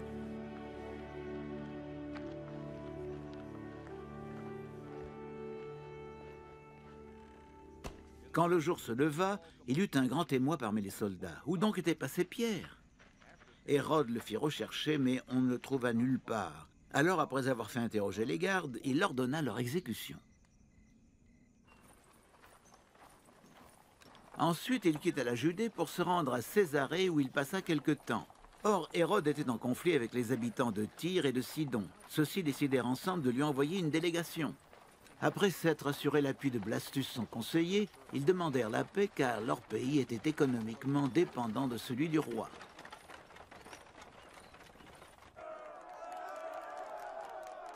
Au jour fixé, Hérode, revêtu de ses vêtements royaux, prit place sur son trône et leur adressa un discours en public. Le peuple se mit à crier: « Ce n'est plus un homme qui parle, c'est la voix d'un dieu. » Au même instant, un ange du Seigneur vint le frapper parce qu'il n'avait pas rendu à Dieu l'honneur qui lui est dû. Dévoré par les vers, il expira.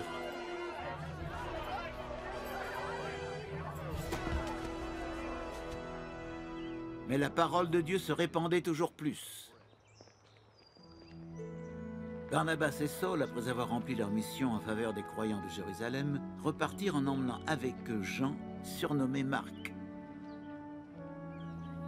Il y avait alors à l'église d'Antioche des prophètes et des enseignants. Barnabas, Siméon surnommé le Noir, Lucius, originaire de Cyrène, Manaen, qui avait été élevé avec Hérode le gouverneur, et Saul.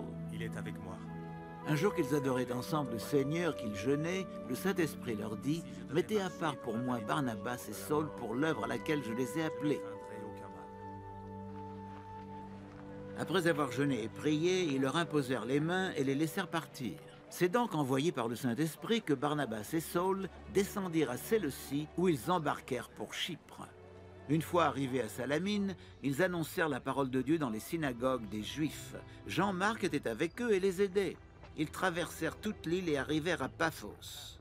Ils trouvèrent là un magicien juif nommé Bar-Jésus qui se faisait passer pour un prophète. Il faisait partie de l'entourage du proconsul Sergius Paulus. Un homme intelligent, il invita Barnabas et Saul et leur exprima son désir d'entendre la parole de Dieu. Mais Élymas, le magicien, car c'est ainsi que l'on traduit son nom, s'opposait à eux. Il cherchait à détourner le proconsul de la foi. Alors Saul, qui s'appelait aussi Paul, rempli du Saint-Esprit, s'adressa à lui en le regardant droit dans les yeux. « Toi, fils du diable, ennemi de tout ce qui est bien, charlatan plein de ruses et de méchanceté, quand cesseras-tu de pervertir les voies droites du Seigneur? Et maintenant, la main du Seigneur va te frapper. Tu vas devenir aveugle et pendant un certain temps, tu ne verras plus la lumière du soleil. Au même instant, les yeux d'Elimas s'obscurcirent. L'obscurité et les ténèbres tombèrent sur lui. Et de tous côtés, il cherchait quelqu'un pour le guider par la main. Très impressionné par ceci et l'enseignement reçu au sujet du Seigneur, le proconsul y crut.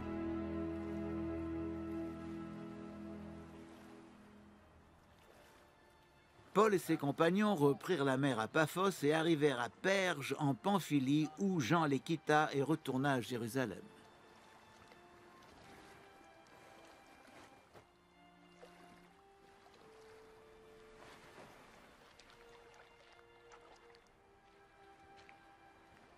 Ils quittèrent Perge et continuèrent jusqu'à Antioche en Pisidie. Là, ils se rendirent à la synagogue le jour du sabbat et s'assirent. Après la lecture de la loi et des prophètes, les chefs de la synagogue leur firent dire: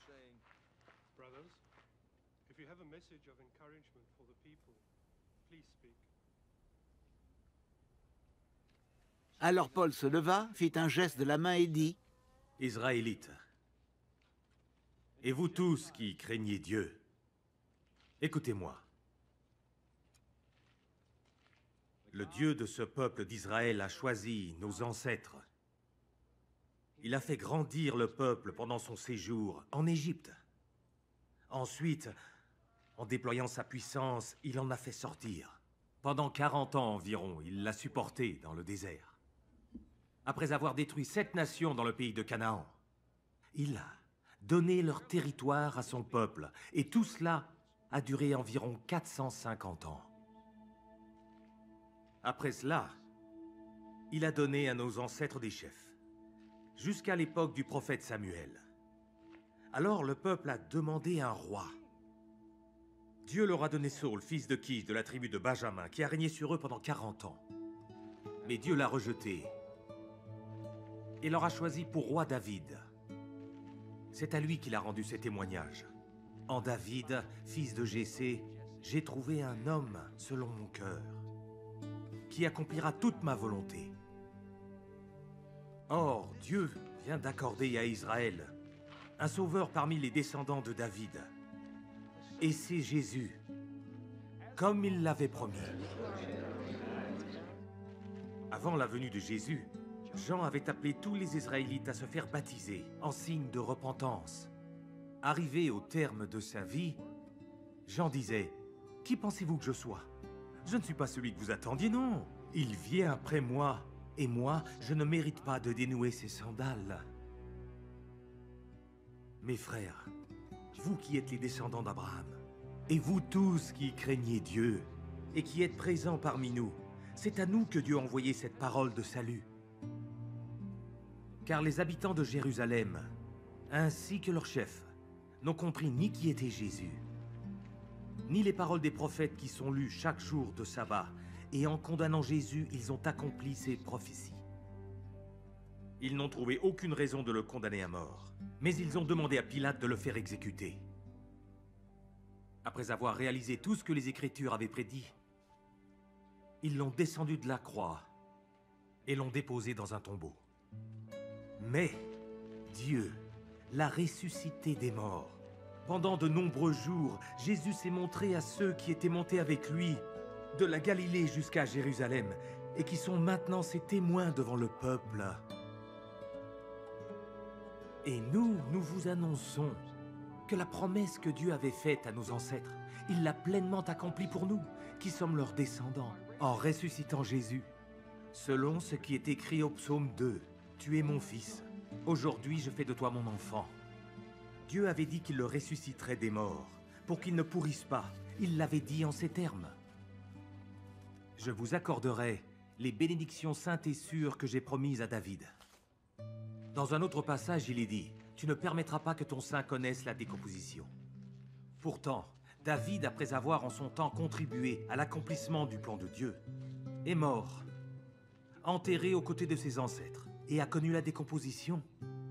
Mais cet homme, celui que Dieu a ressuscité des morts, ne l'a pas connu. Sachez-le donc, mes frères, c'est grâce à Jésus, grâce à lui que le pardon des péchés vous est annoncé à tous.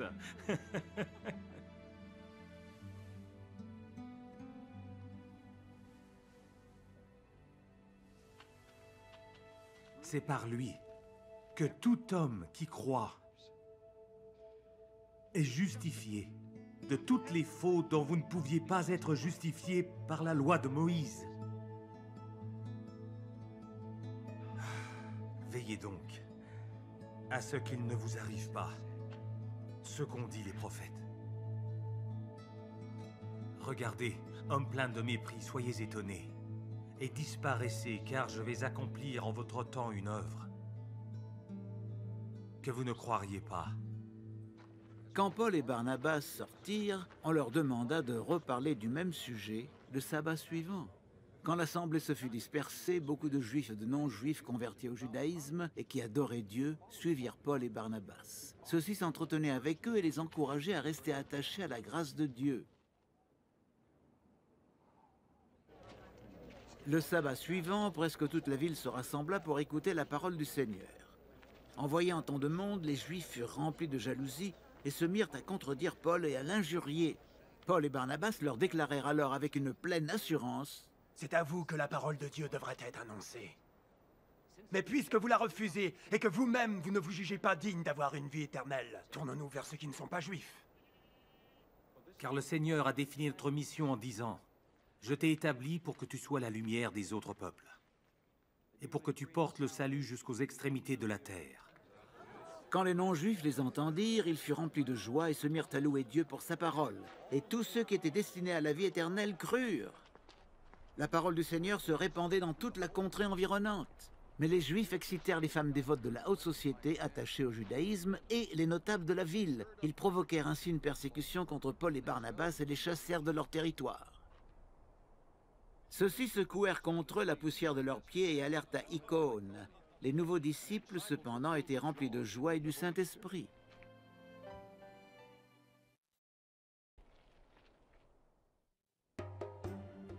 À Icône, Paul et Barnabas se rendirent aussi à la synagogue des Juifs et y parlèrent de telle sorte que beaucoup de Juifs et de non-Juifs devinrent croyants.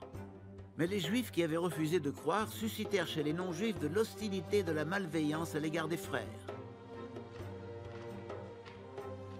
Mais Paul et Barnabas prolongèrent leur séjour dans cette ville. Ils parlaient avec assurance, confiants dans le Seigneur, qui confirmait le message de sa grâce, leur donnant d'accomplir des signes miraculeux et des prodiges. La population de la ville se partagea en deux camps, un parti pour les Juifs et l'autre pour les apôtres. Il y eut une émeute, des non-juifs et des juifs avec leurs chefs s'apprêtaient à maltraiter les apôtres et à les lapider. Mais ceux-ci, dès qu'ils en furent informés, cherchèrent refuge dans les villes de la Lycaonie, Lystre, Derbée et les environs. Là aussi, ils annoncèrent l'Évangile. À Lystre se trouvait un homme paralysé des pieds. Infirme de naissance, il n'avait jamais pu marcher. Il écoutait les paroles de Paul.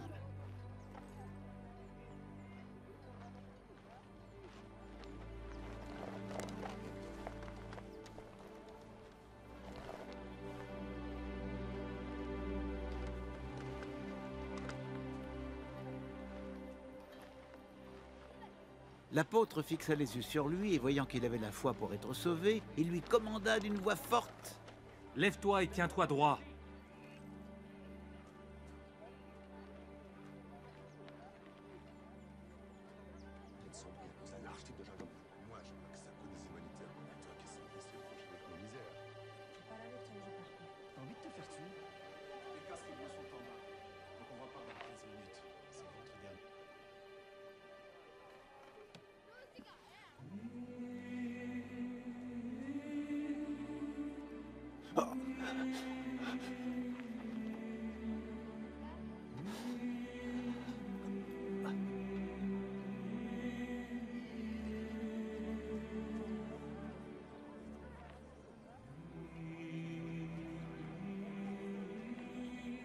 D'un bond, il fut debout et se mit à marcher.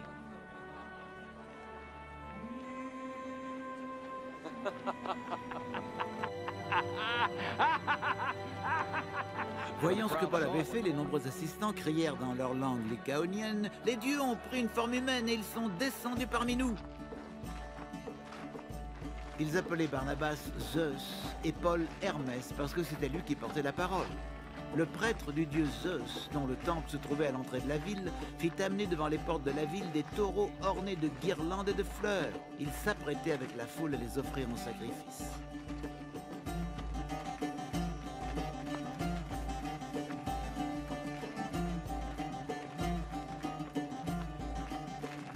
Quand les apôtres Barnabas et Paul l'apprirent, ils déchirèrent leurs vêtements en signe de consternation et se précipitèrent dans la foule en criant « Ah, amis, que faites-vous là?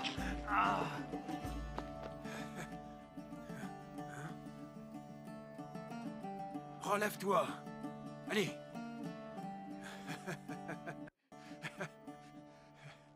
Nous ne sommes que des hommes.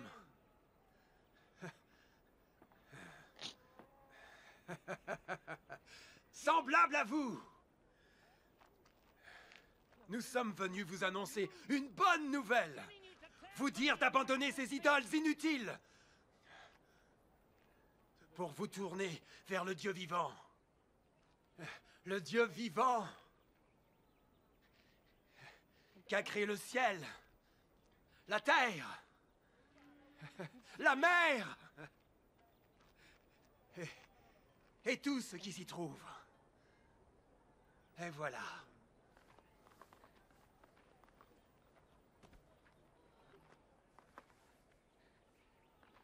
Dans le passé, ce Dieu a laissé tous les peuples suivre leur propre voie. Pourtant, il n'a jamais cessé de rendre témoignage. Témoignage de sa bonté, car il vous envoie du ciel la pluie. Et les moissons fertiles en leur saison. Oui, il vous donne de la nourriture en abondance. Et comble votre cœur de joie. Même en leur parlant ainsi, ils eurent beaucoup de mal à dissuader la foule de leur offrir un sacrifice.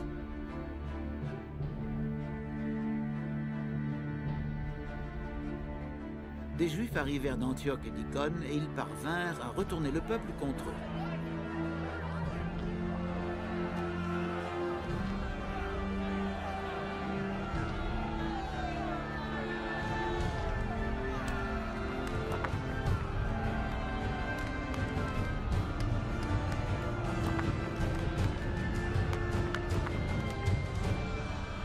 Ils lapidèrent Paul, puis ils le traînèrent hors de la ville, croyant qu'il était mort.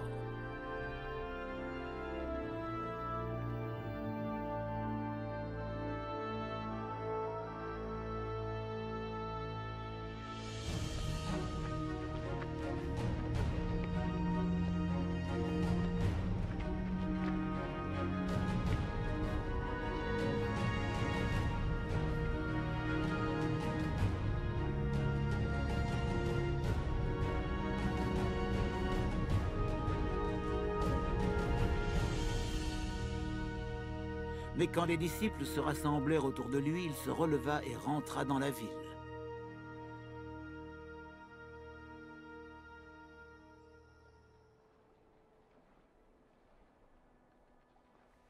Le lendemain, il partit avec Barnabas pour Derbe, après avoir annoncé l'évangile dans cette ville et y avoir fait de nombreux disciples.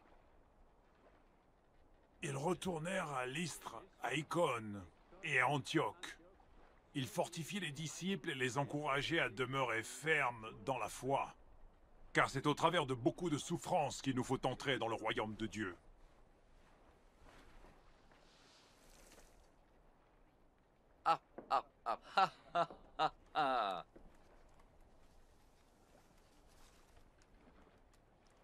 Dans chaque église, ils établirent des anciens et en priant et en jeûnant, ils les confièrent au Seigneur en qui ils avaient cru.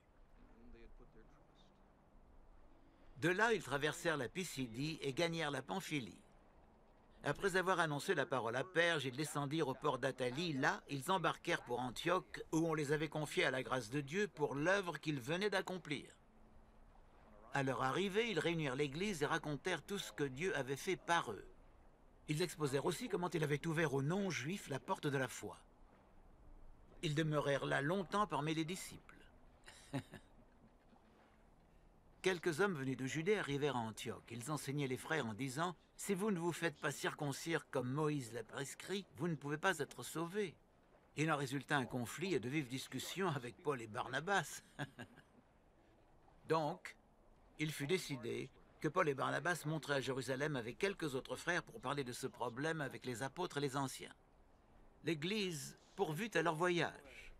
Ils traversèrent la Phénicie et la Samarie, racontant comment les non-juifs se tournaient vers Dieu. Et tous les frères en eurent beaucoup de joie. À leur arrivée à Jérusalem, ils furent accueillis par l'Église, les apôtres et les anciens. Ils leur rapportèrent tout ce que Dieu avait fait par eux.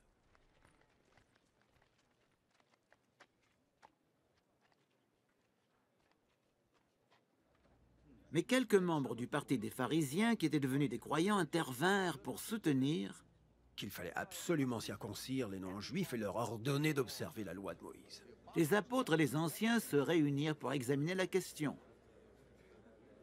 Après une longue discussion, Pierre se leva et leur dit: Mes frères, comme vous le savez, il y a déjà longtemps que Dieu m'a choisi parmi vous, pour que j'annonce l'évangile aux non-juifs, pour qu'ils l'entendent et deviennent croyants. Dieu qui connaît les cœurs a témoigné qu'il les acceptait en leur donnant lui-même le Saint-Esprit, comme il l'avait fait pour nous. Entre eux et nous, il n'a fait aucune différence, puisque c'est par la foi qu'il a purifié leur cœur. Pourquoi donc maintenant vouloir provoquer Dieu en imposant à ses disciples un joug que ni nos ancêtres ni nous n'avons jamais eu la force de porter? Non, nous croyons que c'est par la grâce du Seigneur Jésus que nous Juifs sommes sauvés, de la même manière qu'eux. Alors tout le monde se tut pour écouter Barnabas et Paul raconter les signes miraculeux et les prodiges que Dieu avait accomplis par eux parmi les non-juifs. Quand ils eurent fini de parler, Jacques prit la parole et dit: Maintenant, mes frères, écoutez-moi. Simon vous a rappelé comment, dès le début, Dieu lui-même est intervenu pour se choisir parmi les non-juifs un peuple qui lui appartienne. Cela concorde avec les paroles des prophètes, puisqu'il est écrit: Après cela, je reviendrai, et je rebâtirai la tente de David, et j'en relèverai les ruines, je la redresserai. Alors le reste des hommes se tournera vers le Seigneur, des gens de toutes les nations qui invoquent mon nom, le Seigneur qui réalise ces choses, préparées de toute éternité. Voici donc ce que je propose, continua Jacques. Ne créons pas de difficultés aux non-juifs qui se convertissent à Dieu. Écrivons-leur simplement de ne pas manger la viande provenant des sacrifices offerts aux idoles, de se garder de toute inconduite sexuelle, et de ne consommer ni viande d'animaux étouffés, ni sang. En effet, depuis les temps anciens, dans chaque ville, dans les synagogues, on prêche la loi de Moïse. Alors les apôtres et les anciens, avec toute l'Église, décidèrent de choisir parmi eux quelques délégués et de les envoyer à Antioche avec Paul et Barnabas. Ils choisirent donc Jude, surnommé Barsabas, et Silas. Tous deux jouissaient d'une grande estime parmi les frères. Voici la lettre qu'ils leur remirent. Les apôtres et les responsables de l'Église adressent leurs salutations aux frères d'origine païenne qui habitent Antioche, la Syrie et la Sicile. Nous avons appris que certains frères venus de chez nous ont jeté le trouble parmi vous et vous ont désorienté par leurs paroles. Or, ils n'avaient reçu aucun mandat de notre part. C'est pourquoi nous avons décidé d'un commun accord de choisir des délégués et de vous les envoyer avec nos chers frères Barnabas et Paul, qui ont risqué leur vie pour le nom de notre Seigneur Jésus-Christ. Nous vous envoyons donc Jude et Silas, qui confirmeront de vive voix ce que nous vous écrivons. Car il nous a semblé bon au Saint-Esprit et à nous-mêmes de ne pas vous imposer d'autres obligations que celles qui sont strictement nécessaires. Ne consommez pas de viande provenant des sacrifices aux idoles, du sang, des animaux étouffés, et gardez-vous de toute inconduite sexuelle. Si vous évitez tout cela, vous agirez bien. Recevez nos salutations les plus fraternelles. On laissa partir les délégués, ils se rendirent à Antioche. Ils réunirent l'église tout entière et leur remirent la lettre. On la lut et tous se réjouirent de l'encouragement qu'ils y trouvaient. Comme Jude et Silas étaient eux-mêmes prophètes, ils parlèrent longuement aux frères pour les encourager et les affermir dans la foi. Ils restèrent là, les frères leur souhaitèrent bon voyage et les laissèrent retourner près de ceux qui les avaient envoyés. Silas trouva bon de rester à Antioche, donc Jude rentra seul à Jérusalem. Paul et Barnabas restèrent à Antioche, continuant à enseigner et à annoncer la parole du Seigneur. Après quelque temps, Paul dit à Barnabas: « Partons refaire le tour des villes où nous avons annoncé la parole du Seigneur et rendons visite aux frères pour voir ce qu'ils deviennent. » Mais Barnabas voulait emmener avec lui Jean, appelé aussi Marc, et Paul estimait qu'il ne convenait pas de prendre avec eux celui qui les avait abandonnés en Pamphylie et qui ne les avait pas accompagnés dans leur œuvre. Leur désaccord fut si profond qu'ils se séparèrent. Barnabas emmena Marc avec lui et s'embarqua pour Chypre. Paul, de son côté, choisit Silas et partit avec lui après avoir été confié par les frères à la grâce du Seigneur. Il parcourut la Syrie et la Cilicie en fortifiant les églises. Paul se rendit ensuite à Derbe, puis à Lystre. Il y trouva un disciple nommé Timothée. Sa mère était une croyante d'origine juive et son père était grec. Les frères de Lystre et d'Icône disaient beaucoup de bien de lui. Paul désira le prendre avec lui. Il l'emmena donc et le fit circoncire par égard pour les Juifs qui habitaient dans ces régions et qui savaient tous que son père était grec.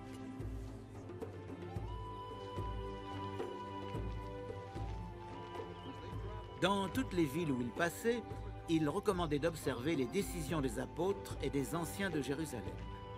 Et les églises s'affermissaient dans la foi et voyaient augmenter chaque jour le nombre de leurs membres. Ils traversèrent la Phrygie et la Galatie parce que le Saint-Esprit les avait empêchés d'annoncer la parole dans la province d'Asie. Parvenus près de la Mysie, ils se proposaient d'aller en Bithynie. Mais là encore, l'Esprit de Jésus ne le leur permit pas. Ils traversèrent donc la Mysie et descendirent au port de Troas.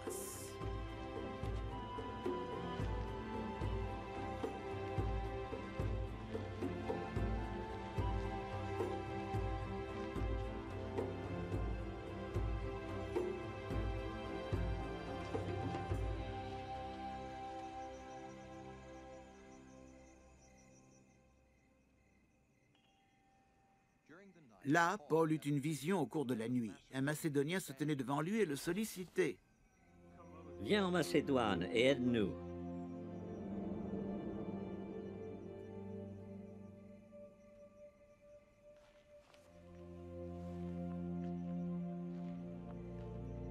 À la suite de cette vision de Paul, nous avons aussitôt cherché à nous rendre en Macédoine, car nous avions la certitude que Dieu lui-même nous appelait à y annoncer l'Évangile. De Troas, nous avons mis directement le cap sur l'île de Samothrace. Le lendemain, nous avons atteint Néapolis. De là, nous sommes allés jusqu'à la colonie romaine de Philippes, ville du premier district de Macédoine. Nous avons passé plusieurs jours dans cette ville. Le jour du sabbat, nous sommes allés hors de l'enceinte de la cité, au bord d'une rivière, où nous pensions que des Juifs se réunissaient pour la prière. Quelques femmes étaient rassemblées là. Nous nous sommes assis avec elles et nous leur avons parlé. Il y avait parmi elles une marchande d'étoffes de pourpre nommée Lydie, originaire de la ville de Thyatire, une non-juive qui adorait Dieu. Elle écoutait et le Seigneur ouvrit son cœur de sorte qu'elle fut attentive à ce que disait Paul. Elle fut baptisée avec sa famille et elle nous invita. « Si vous me jugez fidèle au Seigneur, dit-elle, venez loger chez moi. » Et avec insistance, elle nous pressa d'accepter. Un jour où nous nous rendions au lieu de prière, une servante vint à notre rencontre. Elle avait en elle un esprit de divination, et ses prédictions procuraient de grands revenus à ses maîtres. Elle se mit à nous suivre, Paul et nous, en criant « Ces hommes-là sont tous des serviteurs du Dieu Très-Haut. Ils vous annoncent la voie du salut !» Elle fit cela pendant plusieurs jours. À la fin, Paul, excédé, se retourna et dit à l'esprit « Au nom de Jésus-Christ, je t'ordonne de sortir de cette femme. » À l'instant même, il la quitta.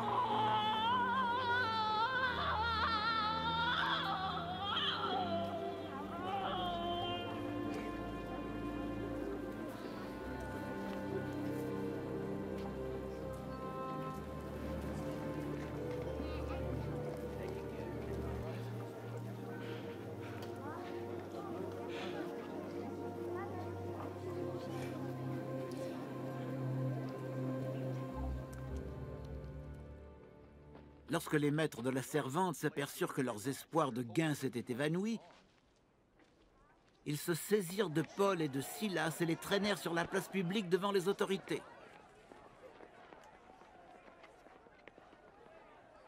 Ils les présentèrent aux magistrats en disant « Ces gens-là sont juifs, qui troublent notre ville et introduisent des coutumes que nous, Romains, n'avons ni le droit d'accepter ni de pratiquer. » La foule se souleva contre eux. Alors les magistrats leur firent arracher les vêtements et ordonnèrent qu'on les batte à coups de bâton.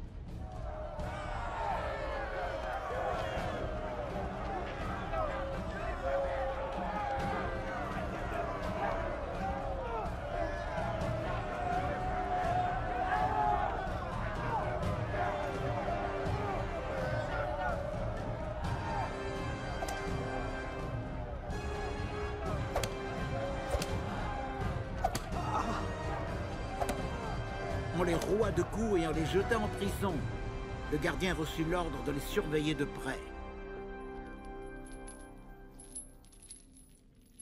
Pour se conformer à la consigne, il les enferma dans le cachot le plus reculé et leur mit des entraves aux pieds.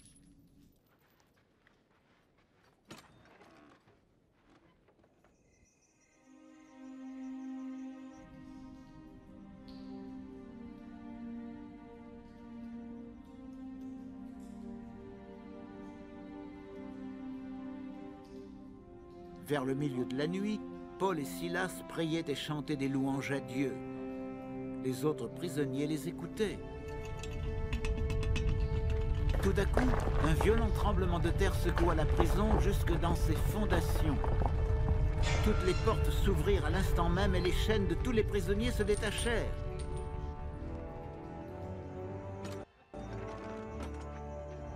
Le gardien se réveilla. Et lorsqu'il vit les portes de la prison ouvertes, il tira son épée et voulut se tuer pensant que les prisonniers s'étaient enfuis. Mais Paul lui cria de toutes ses forces. « Arrête! Ne te fais pas de mal! Nous sommes tous là! »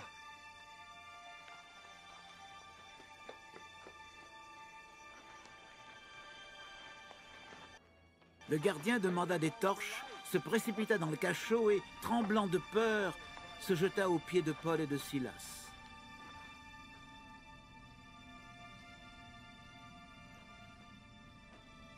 Puis il les fit sortir et leur demanda « Messieurs, que dois-je faire pour être sauvé ?» Ils répondirent « Crois au Seigneur Jésus et tu seras sauvé. Toi et ta famille. » Et ils lui annoncèrent la parole du Seigneur, à lui et à tous ceux qui étaient dans sa maison. Alors même en pleine nuit, le gardien les prit avec lui et lava leurs blessures. Il fut baptisé aussitôt, lui et tous les siens. Puis il fit monter Paul et Silas dans sa maison, leur offrit un repas et se réjouit avec toute sa famille d'avoir cru en Dieu. Quand il fit jour, les magistrats envoyèrent les huissiers à la prison pour faire dire aux gardiens « Relâche ces hommes. »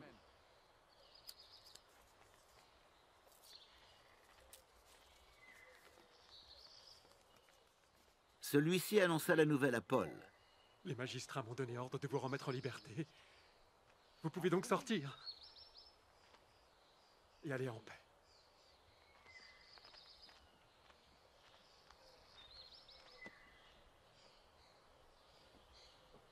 Mais Paul dit aux huissiers « Ils nous ont fait fouetter sans jugement alors que nous sommes citoyens romains, puis ils nous ont jetés en prison.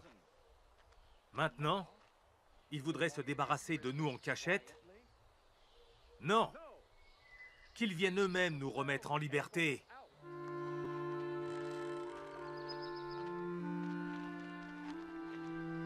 Les huissiers rapportèrent ces paroles aux magistrats. Ceux-ci eurent peur en apprenant qu'ils étaient citoyens romains. Ils vinrent en personne les apaiser, leur rendirent la liberté et leur demandèrent de bien vouloir quitter la ville.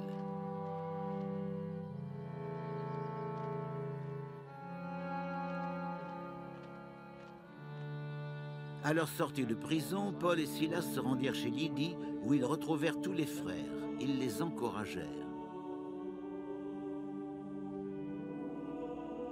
Puis ils reprirent la route.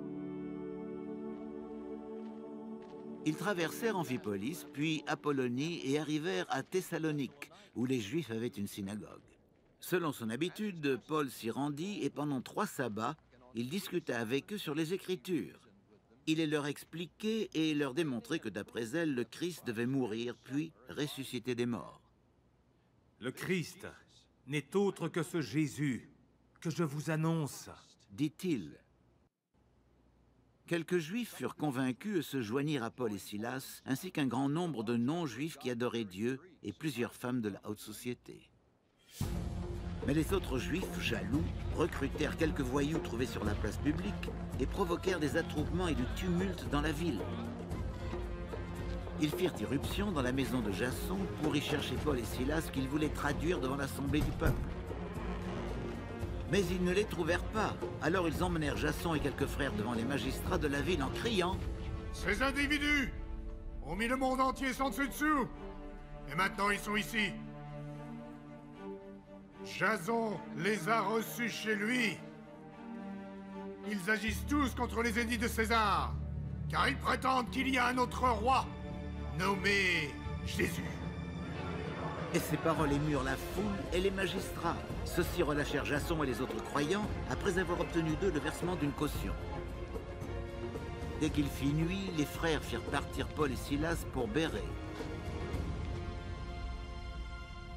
Une fois arrivés là, ils se rendirent à la synagogue des Juifs. Ils y trouvèrent des gens qui étaient bien mieux disposés que les Juifs de Thessalonique et qui accueillirent la parole de Dieu avec beaucoup d'empressement. Ils examinaient chaque jour les Écritures pour voir si ce qu'on leur disait était exact. Beaucoup d'entre eux crurent. Et parmi les Grecs, beaucoup de femmes de la haute société et beaucoup d'hommes crurent également. Mais quand les Juifs de Thessalonique apprirent que Paul annonçait aussi la parole de Dieu à Bérée, ils vinrent semer là aussi l'agitation et le trouble parmi la foule. Alors sans tarder, les frères firent partir Paul jusqu'à la mer. Silas et Timothée restèrent à Bérée. Ceux qui étaient chargés de conduire Paul l'amenèrent jusqu'à Athènes. Il leur demanda d'inviter Silas et Timothée à venir le rejoindre au plus tôt, puis ils repartirent. Pendant qu'il attendait ses compagnons à Athènes, Paul sentait son esprit s'irriter en voyant combien cette ville était pleine d'idoles. Il discutait donc à la synagogue avec les Juifs et les non-Juifs qui adoraient Dieu et chaque jour sur la place publique avec tous ceux qu'il rencontrait. Quelques philosophes, des épicuriens et des stoïciens engageaient aussi la conversation avec lui. Les uns disaient « Que veut dire ce discoureur ?» D'autres disaient « On dirait qu'il prêche des divinités étrangères. » En effet, Paul annonçait Jésus et la résurrection.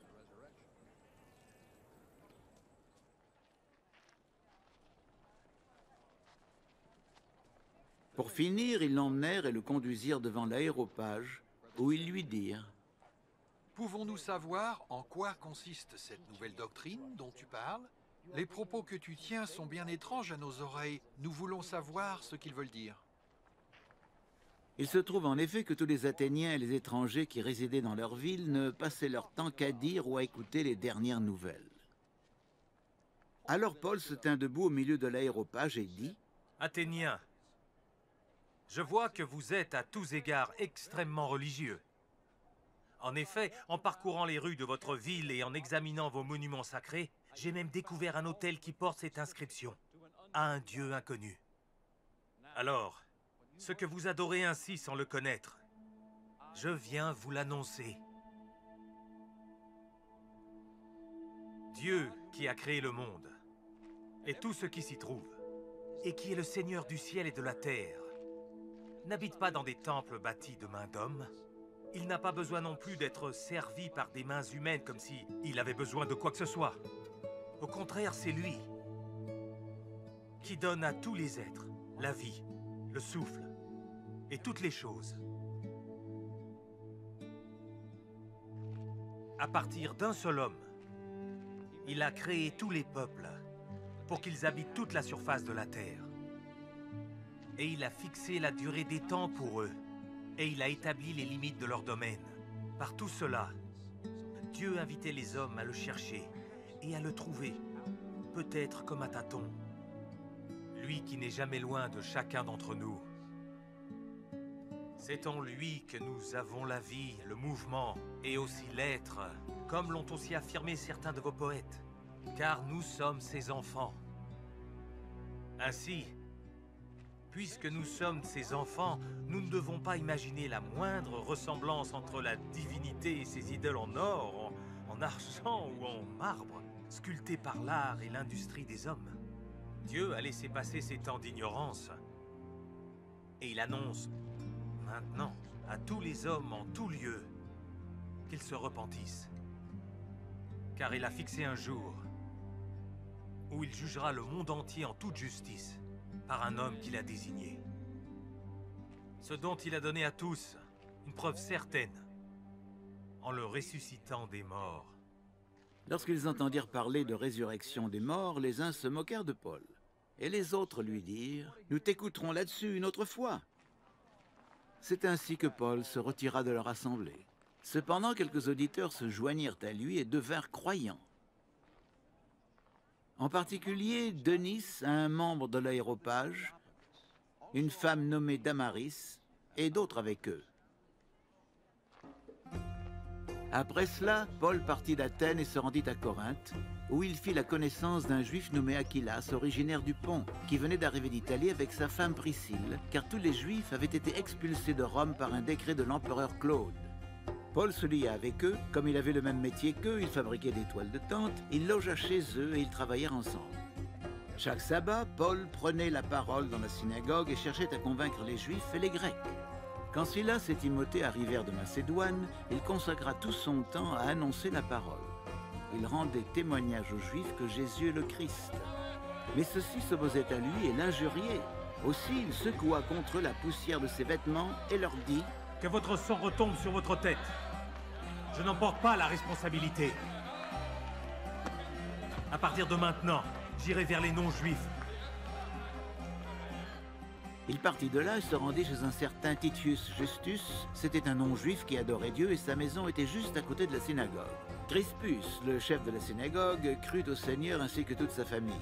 Beaucoup de Corinthiens qui écoutaient Paul crurent aussi et furent baptisés.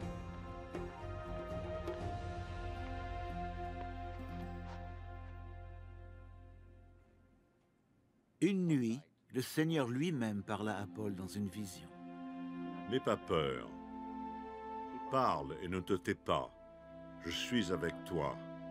Personne ne pourra s'attaquer à toi pour te faire du mal. Car il y a dans cette ville un peuple nombreux qui m'appartient.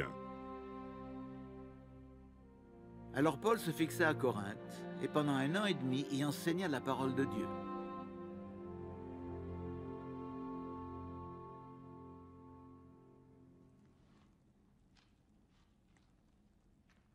À l'époque où Galion était gouverneur de l'Achaïe, les Juifs se mirent d'accord pour se saisir de Paul et ils l'amenèrent devant le tribunal. Cet homme, Ils accusèrent, incite les gens à servir et adorer Dieu d'une manière contraire à la loi. Paul se préparait à répondre quand Galion dit aux Juifs, « Écoutez-moi, ô Juifs, s'il s'agissait d'un délit ou de quelque méfait punissable, j'examinerai votre complainte comme il convient. Mais puisqu'il s'agit de discussions sur une parole, sur des noms et sur votre loi, cela vous regarde.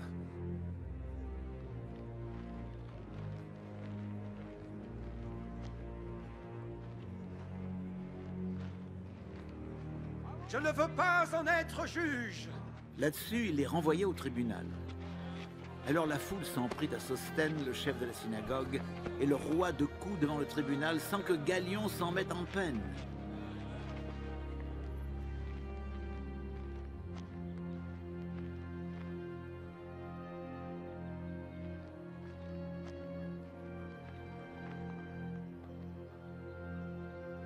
Après cet incident, Paul resta encore assez longtemps à Corinthe. Puis il prit congé des frères et s'embarqua pour la Syrie, emmenant avec lui Priscille et Achillas. Avant de quitter le port de Sancheré, Paul se fit raser la tête car il avait fait un vœu. Ils arrivèrent à Éphèse où Paul laissa ses compagnons. Quant à lui, il se rendit à la synagogue pour y discuter avec les Juifs. Ceux-ci l'invitèrent à prolonger son séjour, mais il n'y consentit pas. En les quittant, il leur dit toutefois: « Je reviendrai vous voir, si Dieu le veut. » Il repartit donc d'Éphèse par mer. Il débarqua à Césarée où il monta pour saluer l'église, puis il redescendit à Antioche. Après y avoir passé un certain temps, il repartit et parcourut de lieu en lieu la Galatie et la Phrygie en affermissant tous les disciples dans la foi. Un juif nommé Apollos, originaire d'Alexandrie, était arrivé à Éphèse. C'était un homme éloquent qui connaissait très bien les Écritures. Instruit dans la voie du Seigneur, il parlait avec enthousiasme de Jésus. L'enseignement qu'il apportait était d'une grande exactitude, même s'il ne connaissait que le baptême de Jean. Il se mit à parler avec assurance dans la synagogue. Quand Priscille et Aquilas l'eurent entendu, ils le prirent avec eux et lui expliquèrent plus précisément la voie de Dieu. Comme il avait l'intention de se rendre en Achaïe, les frères l'y encouragèrent et écrivirent aux disciples de Corinthe de lui faire bon accueil. Dès son arrivée là-bas, il fut d'un grand secours pour ceux qui avaient cru par la grâce, car il réfutait avec vigueur en public les arguments des Juifs et démontrait par les Écritures que Jésus est le Christ. Pendant qu'Apollos se trouvait à Corinthe, Paul traversa la région montagneuse et descendit à Éphèse. Ayant rencontré quelques disciples, il leur dit: « Avez-vous reçu le Saint-Esprit quand vous avez cru ?» Ils répondirent: « Non, nous ne savions pas qu'il y avait un Saint-Esprit. »« Quel baptême avez-vous donc reçu ?» poursuivit Paul. « Celui de Jean-Baptiste, lui répondirent-ils. »« Oui, reprit Paul, Jean baptisait les Israélites du baptême de repentance. Et il leur disait aussi de croire en celui qui viendrait après lui, c'est-à-dire en Jésus. » Après avoir entendu cela, ils furent baptisés au nom du Seigneur Jésus. Paul leur imposa les mains et le Saint-Esprit descendit sur eux. Ils se mirent à parler dans diverses langues et à prophétiser. Il y avait là environ 12 hommes. Paul se rendit ensuite à la synagogue où pendant 3 mois il parla avec assurance du royaume de Dieu et s'efforçait de convaincre ses auditeurs. Quelques-uns s'endurcissaient et refusaient de se laisser convaincre. Ils méprisaient la voix du Seigneur. Paul prit à part les disciples qu'il enseigna tous les jours dans l'école d'un nommé Tyrannus.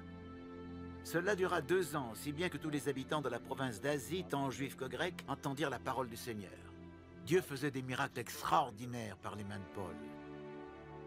On allait jusqu'à prendre des mouchoirs ou du linge qu'il avait touché pour les appliquer aux malades. Ceux-ci guérissaient et les mauvais esprits sortaient. Quelques Juifs qui allaient de lieu en lieu pour chasser les démons voulurent invoquer le nom du Seigneur Jésus sur ceux qui étaient sous l'emprise d'esprits mauvais. Par le nom de ce Jésus que Paul annonce, disait-il, je vous ordonne de sortir. C'étaient les 7 fils de Siva, un chef des prêtres juifs qui faisait cela. Mais l'esprit mauvais leur répondit, Jésus, je le connais, Paul, je sais qui c'est, mais vous, qui êtes-vous? Là-dessus, l'homme qui avait en lui le mauvais esprit se jeta sur eux, les maîtrisa et les malmena avec une telle violence qu'ils s'enfuirent de la maison couverts de blessures. Cet incident fut connu de tous les habitants d'Éphèse. Juifs et Grecs furent tous saisis de crainte, et le nom du Seigneur Jésus fut l'objet d'un grand respect. Beaucoup de ceux qui étaient devenus croyants venaient confesser et déclarer les pratiques auxquelles ils s'étaient livrés. Beaucoup de ceux qui avaient exercé la magie apportèrent leurs livres de sorcellerie, les firent brûler aux yeux de tous. Leur valeur fut estimée à 50 000 pièces d'argent. C'est ainsi que la parole du Seigneur se répandait de plus en plus et s'affermissait puissamment. Après ces événements, Paul se proposa dans son esprit de se rendre à Jérusalem en passant par la Macédoine et l'Achaïe. Après avoir été là-bas, dit-il, il faudra aussi que je me rende à Rome. Il envoya 2 de ses collaborateurs, Timothée et Éraste, en Macédoine, et resta lui-même encore quelque temps dans la province d'Asie. À cette époque, la voix du Seigneur fut l'occasion de troubles sérieux à Éphèse. Un bijoutier nommé Démétrius fabriquait de petits temples d'Artémis en argent et procurait aux artisans de sa corporation des gains importants. Un jour, il les convoqua tous, ainsi que les ouvriers, qui vivaient de la même industrie, et leur dit: Mes amis, vous savez bien que nous devons notre prospérité à l'exercice de notre métier. Or, vous voyez ce qui se passe. Vous vous entendez parler, non seulement à Éphèse, mais dans toute la province d'Asie. Ce Paul a remué de grandes foules, d'énormes foules. Écoutez, les divinités fabriquées par des hommes ne sont pas de vrais dieux. Ce n'est pas seulement notre corporation qui risque d'être discréditée, mais le temple de la grande déesse Artémis lui-même pourrait y perdre toute sa renommée. Toute l'Asie et le monde entier adorent cette déesse. Et il n'en faudrait pas beaucoup. Vraiment pas beaucoup. Pour qu'elle soit discréditée. À ces mots, les auditeurs devinrent furieux et se mirent à scander: C'est ça!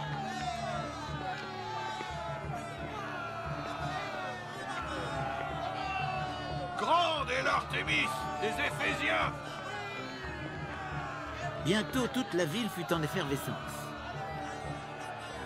On s'empara de Gaius et d'Aristarque, deux Macédoniens qui accompagnaient Paul dans son voyage, et l'on se précipita en foule au théâtre. Paul voulait se présenter devant le peuple, mais les disciples l'en empêchèrent. Et même quelques hauts fonctionnaires de la province qui le tenaient en amitié lui firent parvenir un message pour lui recommander de ne pas se rendre au théâtre. L'assemblée se tenait dans la plus grande confusion. Les gens hurlaient une chose, puis une autre, et la plupart ne savaient pas pourquoi ils étaient venus. Des gens de la foule expliquèrent l'affaire à un certain Alexandre que les Juifs avaient poussé en avant. Alexandre fit signe qu'il voulait s'adresser au peuple pour défendre ses coreligionnaires. Mais dès qu'ils apprirent qu'il était juif, tous se remirent à crier en chœur pendant près de 2 heures. Grande est l'Artémis d'Éphèse! Grande est l'Artémis d'Éphèse! C'est moi qui vous le dis! Enfin, le secrétaire de la ville parvint à calmer la foule. Éphésiens! Quel homme au monde ignore que notre cité d'Éphèse est la gardienne du temple de la grande Artémis et de sa statue tombée du ciel? Et donc, puisque ce fait est incontestable, il faut donc vous calmer et ne rien faire avec précipitation.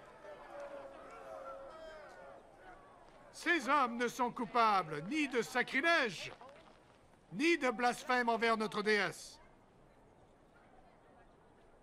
Si donc Démétrius et les artisans de sa corporation ont des griefs contre n'importe qui, ils n'ont qu'à porter plainte. Il y a des jours d'audience et des magistrats pour cela. Et si vous avez encore d'autres réclamations, on les examinera lors de l'assemblée légale. Mais nous risquons de nous faire accuser de révolte pour ce qui s'est passé aujourd'hui. Car nous ne pourrions donner aucune raison pour expliquer cette manifestation.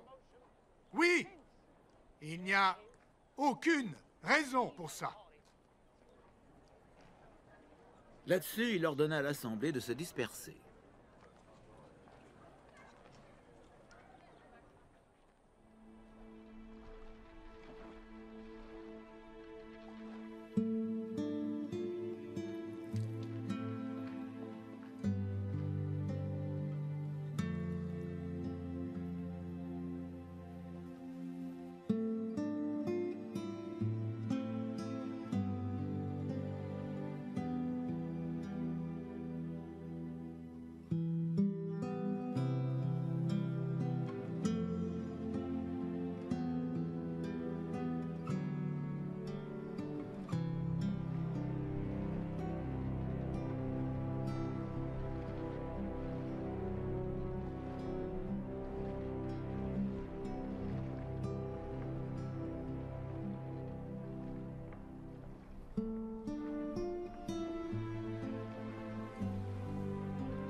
Une fois le tumulte apaisé, Paul convoqua les disciples pour les encourager. Puis il prit congé d'eux et partit pour la Macédoine. En parcourant cette province, il eut de nombreuses occasions d'encourager les croyants. De là, il passa en Grèce, où il demeura 3 mois. Quand il allait s'embarquer pour la Syrie, il apprit que les Juifs avaient formé un complot contre lui. Il décida alors de repasser par la Macédoine. Ses compagnons étaient Sopater,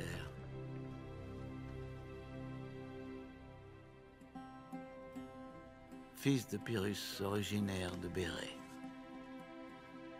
Aristarque et Secondus de Thessalonique, Gaius de Derbée, Timothée, enfin Tychique et Trophime de la province d'Asie.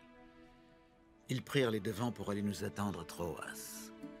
Quant à nous, nous nous sommes embarqués à Philippès après la fête des pains sans levain, et 5 jours plus tard, nous les avons rejoints à Troas, où nous avons passé une semaine.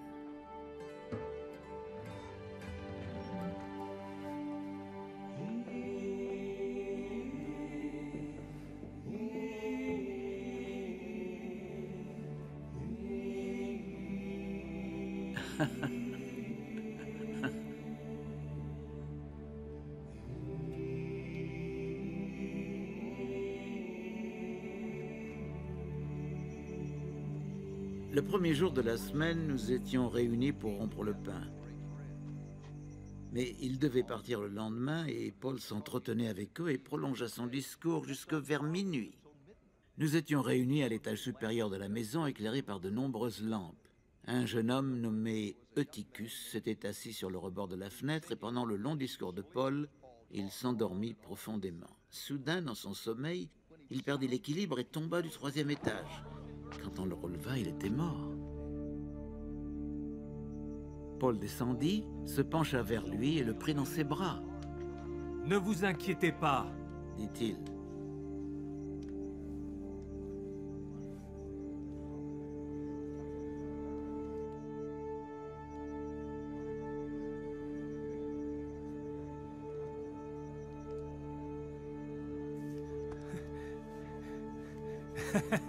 Ah, il est encore en vie. Il remonta, rompit le pain, mangea et continua de parler jusqu'au point du jour. Puis il partit. Quant au jeune homme, il fut ramené chez lui indemne, au grand réconfort de tous.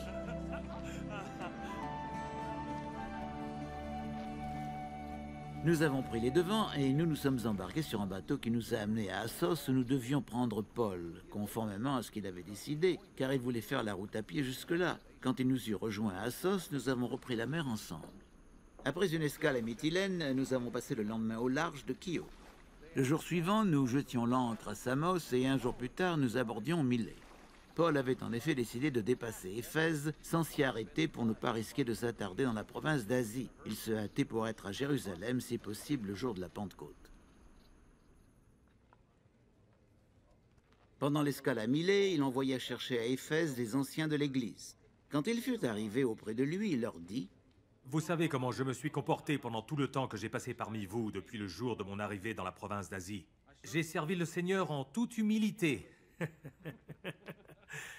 Avec des larmes, au milieu d'épreuves suscitées par les complots des Juifs.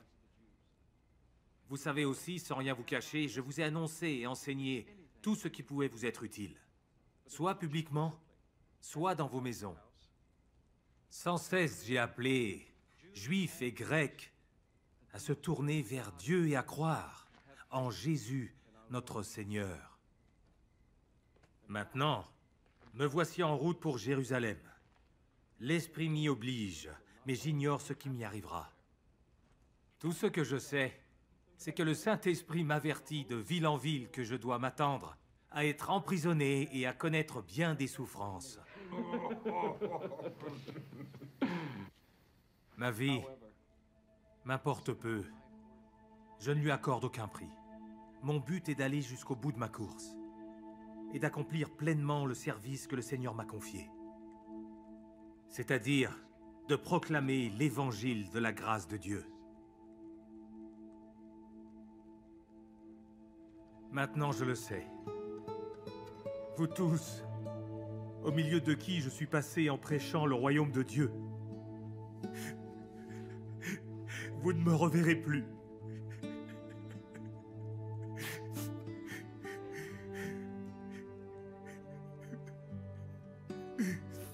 C'est pourquoi je vous le déclare solennellement. je suis pur du sang de vous tous. Car je vous ai annoncé tout le plan de Dieu sans rien passer sous silence.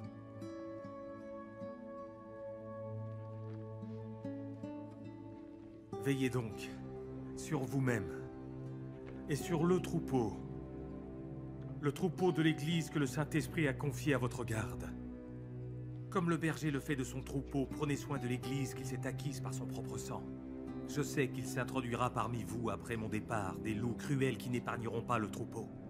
De vos propres rangs surgiront des hommes qui emploieront un langage mensonger pour se faire des disciples. Alors, soyez donc vigilants.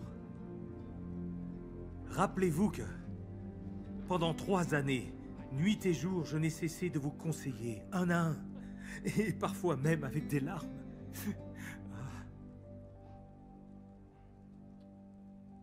Maintenant, je vous confie à Dieu et à la parole de sa grâce.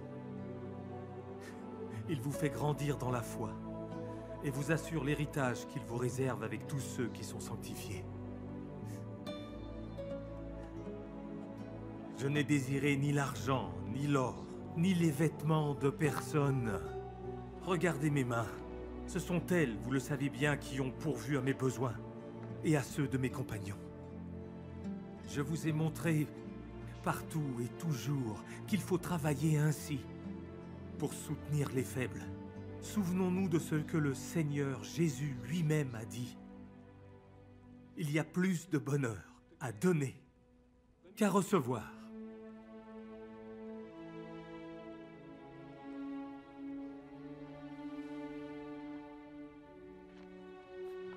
Après avoir ainsi parlé, Paul se mit à genoux et pria avec eux.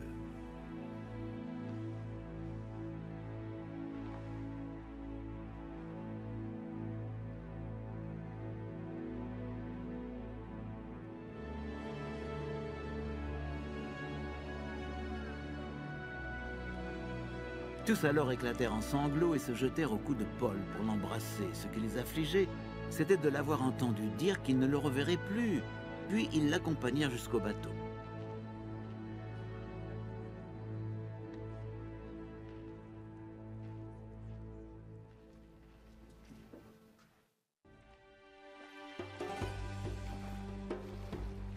Après nous être séparés d'eux, nous avons pris la mer et nous avons mis directement le cap sur l'île de Kos. Puis le lendemain, nous avons continué sur Rhodes et de là vers Patara. Nous avons trouvé un navire en partance pour la Phénicie. Nous nous y sommes embarqués et nous avons pris le large. Arrivés en vue de Chypre, nous l'avons laissé sur notre gauche et nous avons continué notre route vers la Syrie pour débarquer à Tyr où le navire devrait livrer sa cargaison. Il y avait là des disciples. Après les avoir trouvés, nous sommes restés 7 jours avec eux. Ceux-ci, poussés par l'Esprit, conseillaient à Paul de ne pas se rendre à Jérusalem. Malgré cela, une fois cette semaine écoulée, nous sommes partis pour continuer notre voyage. Ils nous ont accompagnés avec leurs femmes et leurs enfants à quelque distance de la ville. Là, nous nous sommes agenouillés pour prier. Puis, après avoir pris congé les uns des autres, nous sommes montés à bord du bateau et ils sont retournés chez eux.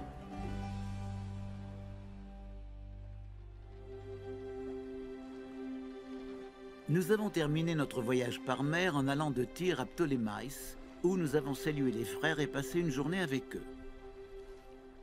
Le lendemain, nous sommes repartis pour Césarée, où nous avons logé chez Philippe, le prédicateur de l'Évangile. C'était l'un des 7. Il avait 4 filles non mariées qui étaient prophétesses. Nous étions déjà là depuis plusieurs jours lorsqu'arriva de Judée un prophète appelé Agabus. Il vint nous trouver, prit la ceinture de Paul et s'en servit pour s'attacher les pieds et les mains et dit: Le Saint-Esprit déclare: l'homme qui a cette ceinture sera attaché par les Juifs à Jérusalem, puis ils le livreront entre les mains des non-Juifs. En entendant cette déclaration, nous avons supplié Paul, nous et les croyants, de ne pas monter à Jérusalem. Il nous répondit: Voulez-vous me briser le cœur avec vos larmes? Je suis prêt non seulement à aller en prison, mais aussi à mourir à Jérusalem pour le Seigneur Jésus. N'arrivant pas à le dissuader, nous nous sommes contentés de dire: Que la volonté du Seigneur soit faite. Après quelques jours à Césarée, nous sommes montés à Jérusalem. Quelques disciples de Césarée nous ont accompagnés et nous ont emmenés chez un certain Mnasson, originaire de Chypre, chrétien depuis longtemps déjà, qui allait nous loger. À notre arrivée à Jérusalem, les frères nous accueillirent avec joie. Le lendemain, Paul se rendit avec nous chez Jacques, où tous les anciens de l'Église se rassemblèrent. Paul exposa en détail tout ce que Dieu avait accompli par son ministère parmi les non-juifs. En l'écoutant, ils louaient Dieu, puis ils dirent à Paul: « Vois-tu, frère, combien de milliers de Juifs sont devenus croyants, et tous sont très attachés à la loi de Moïse. Or, ils ont entendu dire que tu enseignes à tous les Juifs à l'étranger d'abandonner les lois de Moïse, en leur disant de ne plus faire circoncire leurs enfants, et de ne plus suivre les coutumes juives. Que faire donc? Car naturellement, ils vont apprendre ton arrivée. Voici ce que nous te conseillons. Nous avons parmi nous 4 hommes qui ont fait un vœu. Prends-les. Fais avec eux la cérémonie de la purification et pourvois à leurs dépenses pour qu'ils se fassent raser la tête. Ainsi, tout le monde saura que les bruits répandus sur ton compte n'ont aucun fondement. Mais qu'au contraire, tu continues à observer les prescriptions de la loi. Quant aux non-juifs devenus croyants, nous leur avons recommandé par lettre qu'ils ne mangent ni viande sacrifiée à des idoles, ni sang, ni viande d'animaux étouffés, ni inconduite sexuelle. Le lendemain, Paul emmena ses hommes et participa avec eux à la cérémonie de purification. Dans le temple, il déclara à quelle date la période de purification serait achevée, c'est-à-dire à quel moment on offrirait le sacrifice pour chacun d'eux.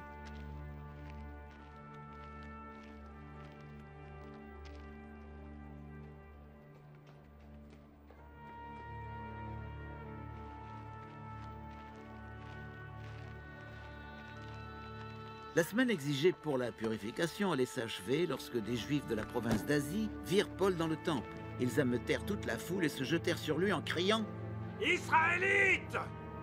Au secours! Le voilà! Celui qui ne cesse de prêcher partout et à tout le monde contre notre peuple, contre la loi de Moïse et contre ce temple! Et même, à présent, il a introduit des Grecs dans l'enceinte du temple, il a souillé ce saint lieu! » Ils disaient cela parce qu'ils avaient vu Trophime d'Éphèse en ville avec lui et ils s'imaginaient que Paul l'avait fait entrer dans le temple. L'agitation gagna la ville tout entière et le peuple accourut en foule. On s'empara de Paul, on le traîna hors du temple en fermant les portes immédiatement. On cherchait à le mettre à mort quand le commandant de la garnison romaine fut informé que tout Jérusalem était en effervescence. Aussitôt, il rassembla des soldats avec leurs officiers et se précipita vers la foule. Dès qu'on aperçut le commandant et les soldats, on cessa de battre Paul. Alors le commandant s'approcha, fit saisir Paul et donna ordre de le lier avec une double chaîne.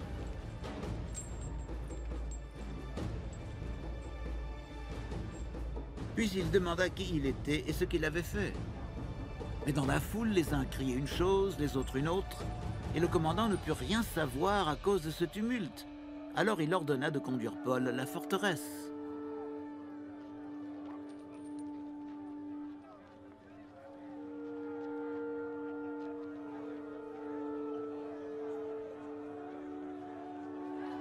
Quand Paul gravit les marches, les soldats devant la violence de la foule se virent obligés de le porter à bras-le-corps. En effet, tout le peuple le suivait en hurlant à mort. Au moment de le faire entrer dans la citadelle, Paul demanda au commandant: « M'est-il permis de dire quelque chose ?» Tu sais parler le grec? Répondit-il. Tu n'es donc pas cet Égyptien qui a provoqué une émeute et qui a entraîné 4000 rebelles dans le désert dernièrement? Paul répondit: « Je suis juif, de Tars en Cilicie, et citoyen d'une ville assez importante. Je te prie, permets-moi de dire quelques mots au peuple. » Le commandant le permit. Alors Paul, debout sur les marches, fit signe de la main à la foule. Il se fit un grand silence, et Paul leur adressa la parole en hébreu. « Mes frères, et mes pères. Écoutez ce que j'ai à dire pour ma défense. Lorsqu'ils l'entendirent parler en hébreu, le calme se fit plus grand encore. Paul reprit. Je suis juif, né à Tars, en Cilicie, mais élevé ici, dans cette ville. C'est Gamaliel qui fut mon maître. Il m'a enseigné la loi de nos ancêtres, et j'étais un partisan zélé de la cause de Dieu, comme vous l'êtes tous aujourd'hui. J'ai combattu à mort cette doctrine, en faisant enchaîner et jeter en prison des hommes et des femmes. Le grand prêtre et tout le conseil des responsables peuvent témoigner que je dis vrai. J'ai reçu des lettres de recommandation pour nos frères à Damas. Je suis parti, résolu à ramener à Jérusalem les adhérents de cette doctrine, afin de les faire punir. En chemin, en approchant de Damas, tout à coup, vers midi, une vive lumière a resplendi du ciel et m'a enveloppé. Je suis tombé à terre et j'ai entendu une voix qui me demandait « Saul, Saul, pourquoi me persécutes-tu » Je me suis écrié « Qui es-tu, Seigneur ?» Moi, je suis Jésus de Nazareth. « Que tu persécutes » m'a dit la voix. Ceux qui étaient avec moi ont bien vu la lumière, mais ils n'ont pas compris la voix de celui qui me parlait à moi. « Que dois-je donc faire, Seigneur ?» ai-je demandé. « Relève-toi, m'a-t-il dit, et va à Damas. Et là, on te dira tout, ce que tu devras faire. » Mais je n'y voyais pas, à cause de l'éclat de cette lumière. Alors, mes compagnons m'ont pris par la main pour me conduire à Damas. Il y avait là un certain Ananias, un homme pieux qui observait fidèlement la loi. Il était estimé de tous les Juifs de la ville. Il est venu près de moi et m'a dit « Saul, mon frère, recouvre la vue. » À l'instant même, j'ai pu voir et je l'ai vu.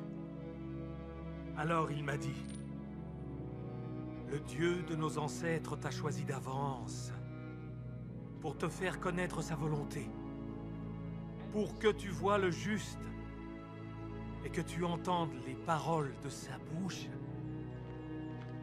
Car tu seras son témoin devant tous les hommes pour leur annoncer ce que tu as vu et entendu. Et maintenant, pourquoi tarder? Lève-toi, sois baptisé et lavé de tes péchés en invoquant le nom du Seigneur. » Après mon retour à Jérusalem, pendant que je priais dans le temple, je suis tombé en extase. Et j'ai vu le Seigneur, il m'a dit, « Quitte Jérusalem, car tous ses habitants n'accepteront jamais ton témoignage à mon sujet. » J'ai répondu, « Mais Seigneur, ils savent pourtant que j'allais de synagogue en synagogue pour emprisonner et fouetter ceux qui croient en toi. Lorsqu'on a versé le sang d'Étienne, ton témoin, j'étais là en personne. J'approuvais ce qui se passait et je gardais les vêtements de ces meurtriers. » Alors le Seigneur m'a dit, « Va, je vais t'envoyer au loin vers les non-juifs. » La foule l'avait écouté jusque-là, mais à ces mots, ils se mirent tous à crier. « Débarrassons de lui! Il n'a pas le droit de vivre! Ah !» Ils hurlaient de plus en plus fort, agitaient leurs vêtements et jetaient de la poussière en l'air.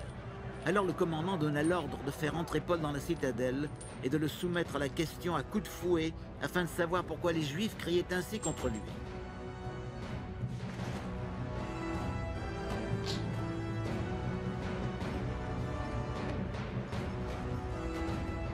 On était en train de l'attacher avec des courroies quand il demanda à l'officier de service « Avez-vous le droit de fouetter un citoyen romain et sans même l'avoir jugé ?» Quand l'officier entendit cela, il courut avertir le commandant. Sais-tu ce que tu allais faire demanda-t-il. Cet homme est un citoyen romain. Le commandant se rendit aussitôt auprès de Paul et lui demanda. Dis-moi, es-tu citoyen romain? Oui, bien sûr. Répondit-il. Moi, reprit le commandant. J'ai dû payer très cher pour acquérir ce titre. Et moi, je le tiens de naissance. Dit Paul.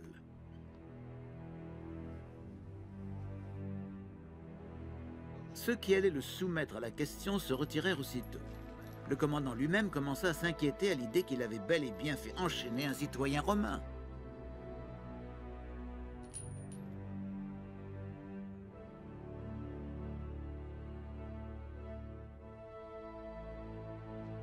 Dès le lendemain, le commandant voulut éclaircir l'affaire et savoir au juste de quoi les Juifs accusaient Paul. Il le fit délier et après avoir convoqué les chefs des prêtres et tout le Sanhédrin, il le fit descendre et le plaça en face d'eux. Paul fixa ses regards sur tous les membres du Sanhédrin et déclara « Mes frères, j'ai vécu devant Dieu jusqu'à ce jour avec une conscience parfaitement pure. » Mais le grand prêtre Ananias ordonna à ceux qui étaient près de Paul de le frapper sur la bouche.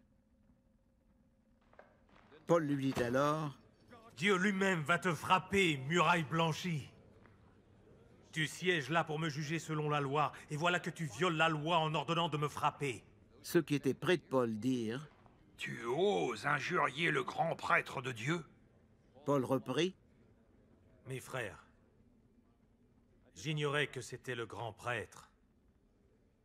Car il est écrit, tu n'insulteras pas le chef de ton peuple. » Paul savait que le Sanhédrin était composé en partie de Sadducéens et de pharisiens, et il s'écria au milieu du Sanhédrin « Mes frères, je suis pharisien, et fils de pharisien.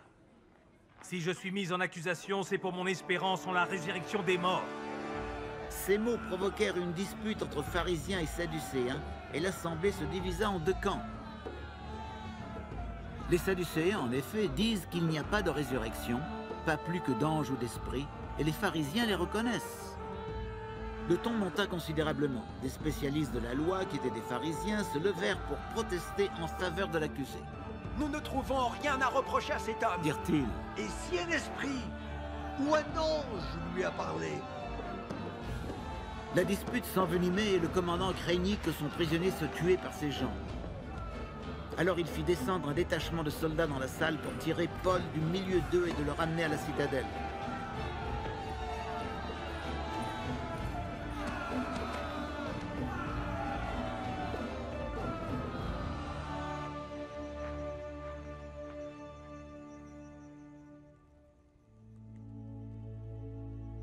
La nuit suivante, le Seigneur apparut à Paul et lui dit « Prends courage. Comme tu as rendu témoignage de moi à Jérusalem, il faut aussi que tu rendes témoignage à Rome. »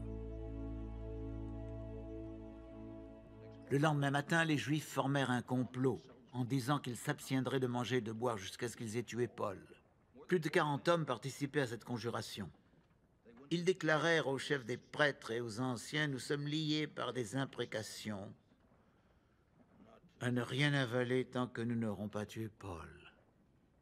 Maintenant, avec l'appui du Sanhédrin, proposez au commandant de faire comparaître Paul devant vous pour instruire son cas de plus près. Nous avons pris nos dispositions pour le tuer avant qu'il n'arrive ici. »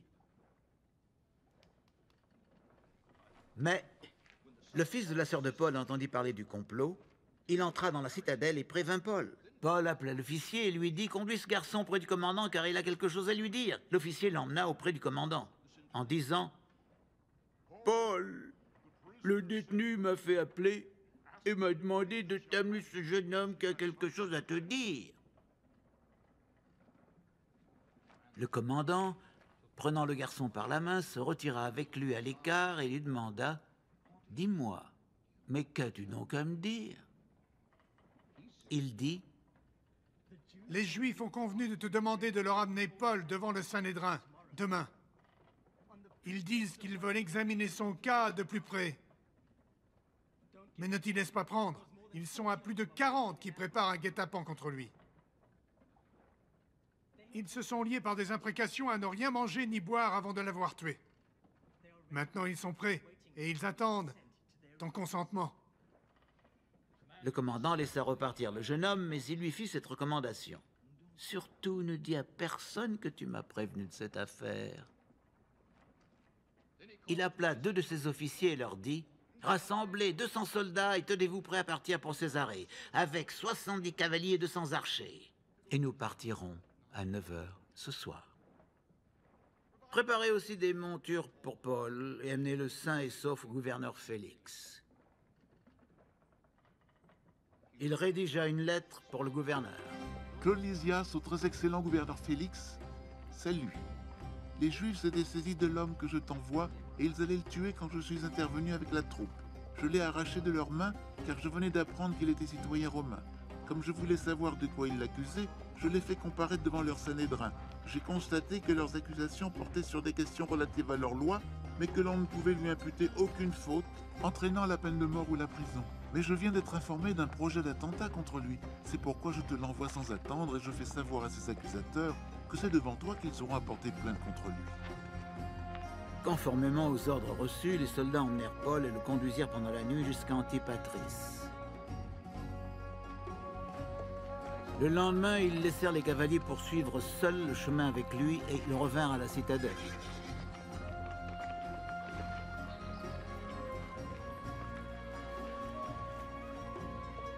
À leur arrivée à Césarée, les cavaliers remirent la lettre au gouverneur et lui présentèrent Paul.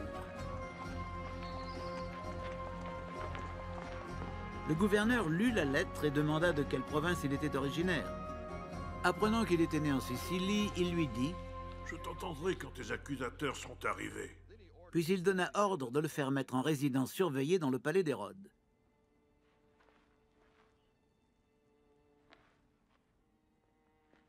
Cinq jours après, le grand prêtre Ananias descendit à Césarée avec des anciens et un avocat nommé Tertulle.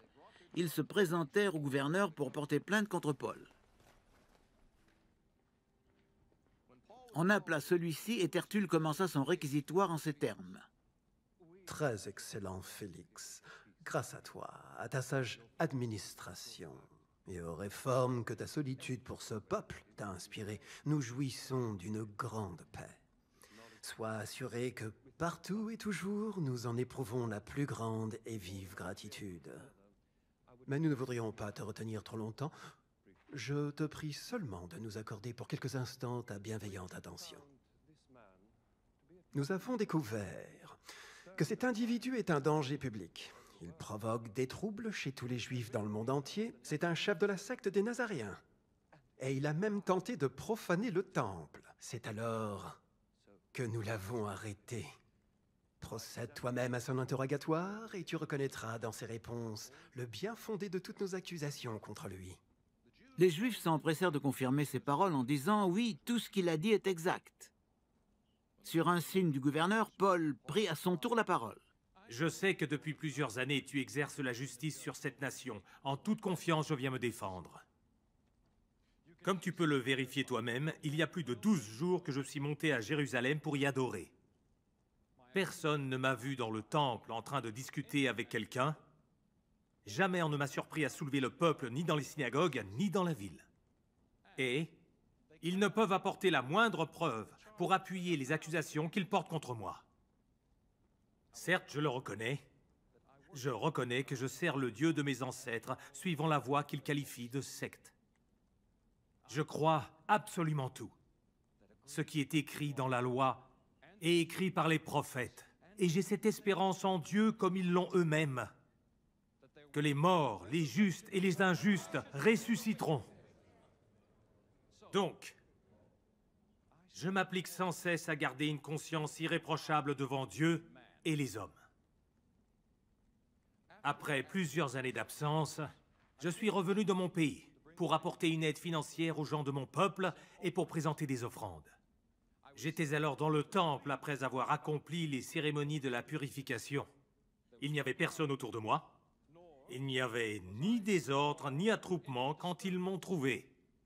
Mais en fait, ce sont des Juifs de la province d'Asie qui m'ont trouvé et qui devraient être ici devant toi pour soutenir leurs accusations qu'ils ont contre moi. Ou bien alors que ceux qui sont ici disent de quels méfaits ils m'ont reconnu coupable lorsque j'ai comparu devant le Sanhédrin. À moins qu'ils ne me fassent grief de cette seule phrase que j'ai lancée debout devant eux.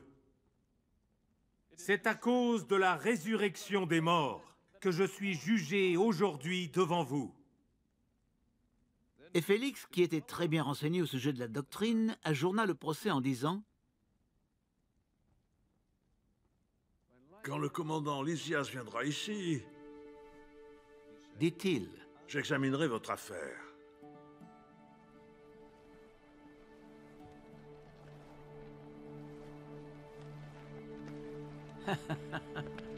Il donna l'ordre à l'officier responsable de Paul de le garder prisonnier, mais en lui laissant une certaine liberté et sans empêcher ses relations de venir lui rendre des services. Quelques jours plus tard, Félix revint accompagné de sa femme Drusille, qui était juive. Il fit appeler Paul et il l'écouta parler de la foi en Jésus-Christ. Quand Paul en vint à la juste manière de vivre, la maîtrise de soi et au jugement à venir, Félix prit peur et lui dit: « Cela suffit maintenant. Tu peux te retirer. Quand j'en aurai le temps, je te rappellerai. » Il nourrissait l'espoir que Paul lui donnerait de l'argent. C'est pourquoi il le faisait venir assez souvent pour s'entretenir avec lui. 2 années s'écoulèrent, après quoi Félix fut remplacé par Porcius Festus. Mais pour se ménager les bonnes grâces des Juifs, Félix laissa Paul en prison. 3 jours après avoir pris ses fonctions à la tête de la province, Festus se rendit de Césarée à Jérusalem. Les chefs des prêtres et les notables juifs se présentèrent devant lui pour porter plainte contre Paul. Ils lui demandèrent avec insistance, comme une faveur spéciale, de faire transférer l'accusé à Jérusalem.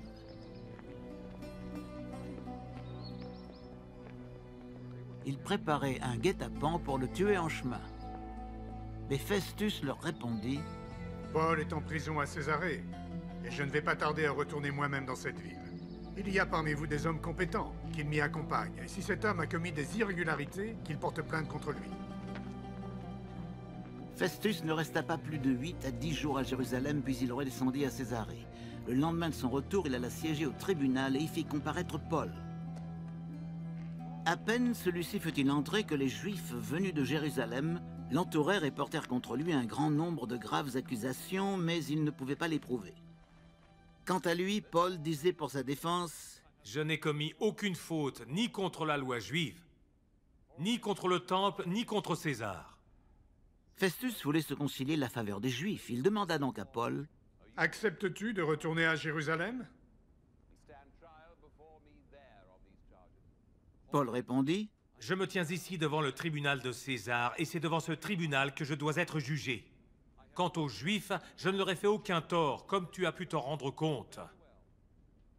Si, cependant, je suis coupable et si j'ai commis un crime passible de la peine de mort, je ne refuse pas de mourir. Mais si les accusations de ces gens-là sont sans aucun fondement, nul n'a le droit de me livrer entre leurs mains. J'en appelle à César. » Festus, après avoir délibéré avec ses conseillers, décida: « Tu en as appelé à César? Tu comparaîtras donc devant César. »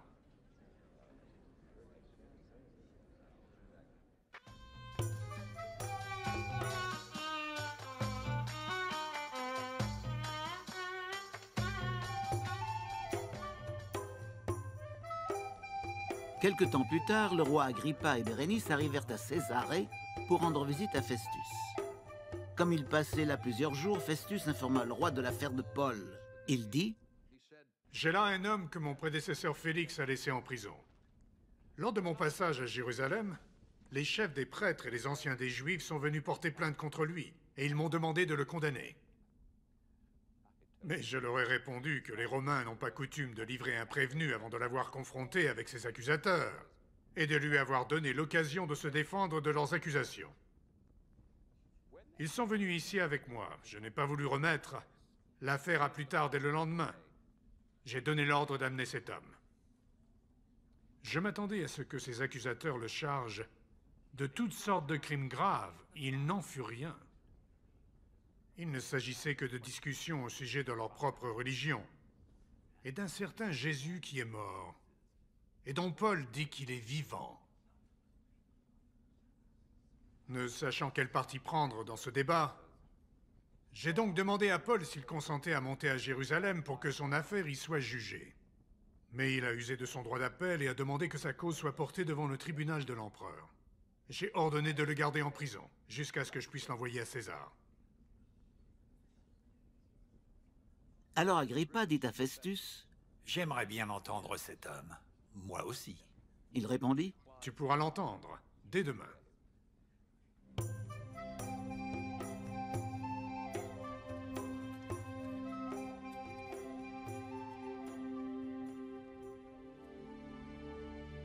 Le lendemain, Agrippa et Bérénice arrivèrent en grande pompe et fit leur entrée dans la salle d'audience, suivis des officiers supérieurs et des notables de la ville.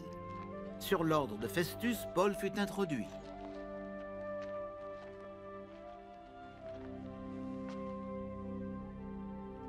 Festus dit: Roi Agrippa, et vous tous qui êtes ici présents, vous avez devant vous l'homme au sujet duquel toute la foule des Juifs est venue me trouver. À Jérusalem, aussi bien qu'ici, pour crier qu'il ne devait plus vivre. Or, je n'ai rien trouvé dans son cas qui puisse mériter une condamnation à mort.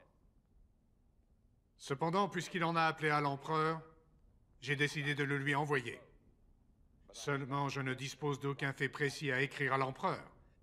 C'est pourquoi je le fais comparaître devant vous, et tout spécialement devant toi, roi Agrippa, afin d'avoir quelque chose à écrire après cet interrogatoire.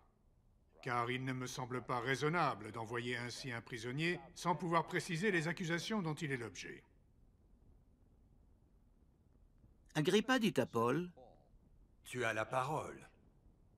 Présente ta défense. Alors Paul étendit la main et présenta ainsi sa défense. Roi Agrippa, je m'estime heureux de pouvoir aujourd'hui me défendre devant toi de toutes les accusations que les Juifs ont portées contre moi. Car tu connais parfaitement toutes leurs coutumes et leurs discussions.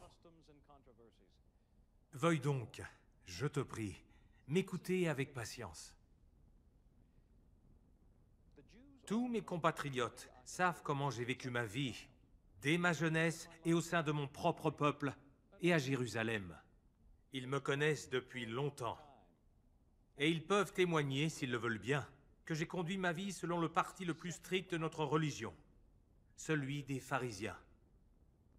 Et maintenant, si je suis traduit en justice, c'est à cause de mon espérance dans la promesse que Dieu a faite à nos ancêtres.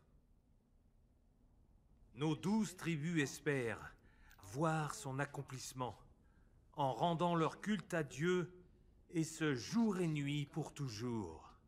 Ô roi, c'est à cause de cette espérance que je suis accusé par des Juifs. Pourquoi trouvez-vous incroyable que Dieu puisse ressusciter les morts? Pour moi donc, j'ai d'abord pensé que je devais m'opposer par tous les moyens. Au nom de Jésus de Nazareth, c'est ce que j'ai fait à Jérusalem. J'ai jeté en prison, en vertu des pouvoirs que j'avais reçus des chefs des prêtres, un grand nombre de saints.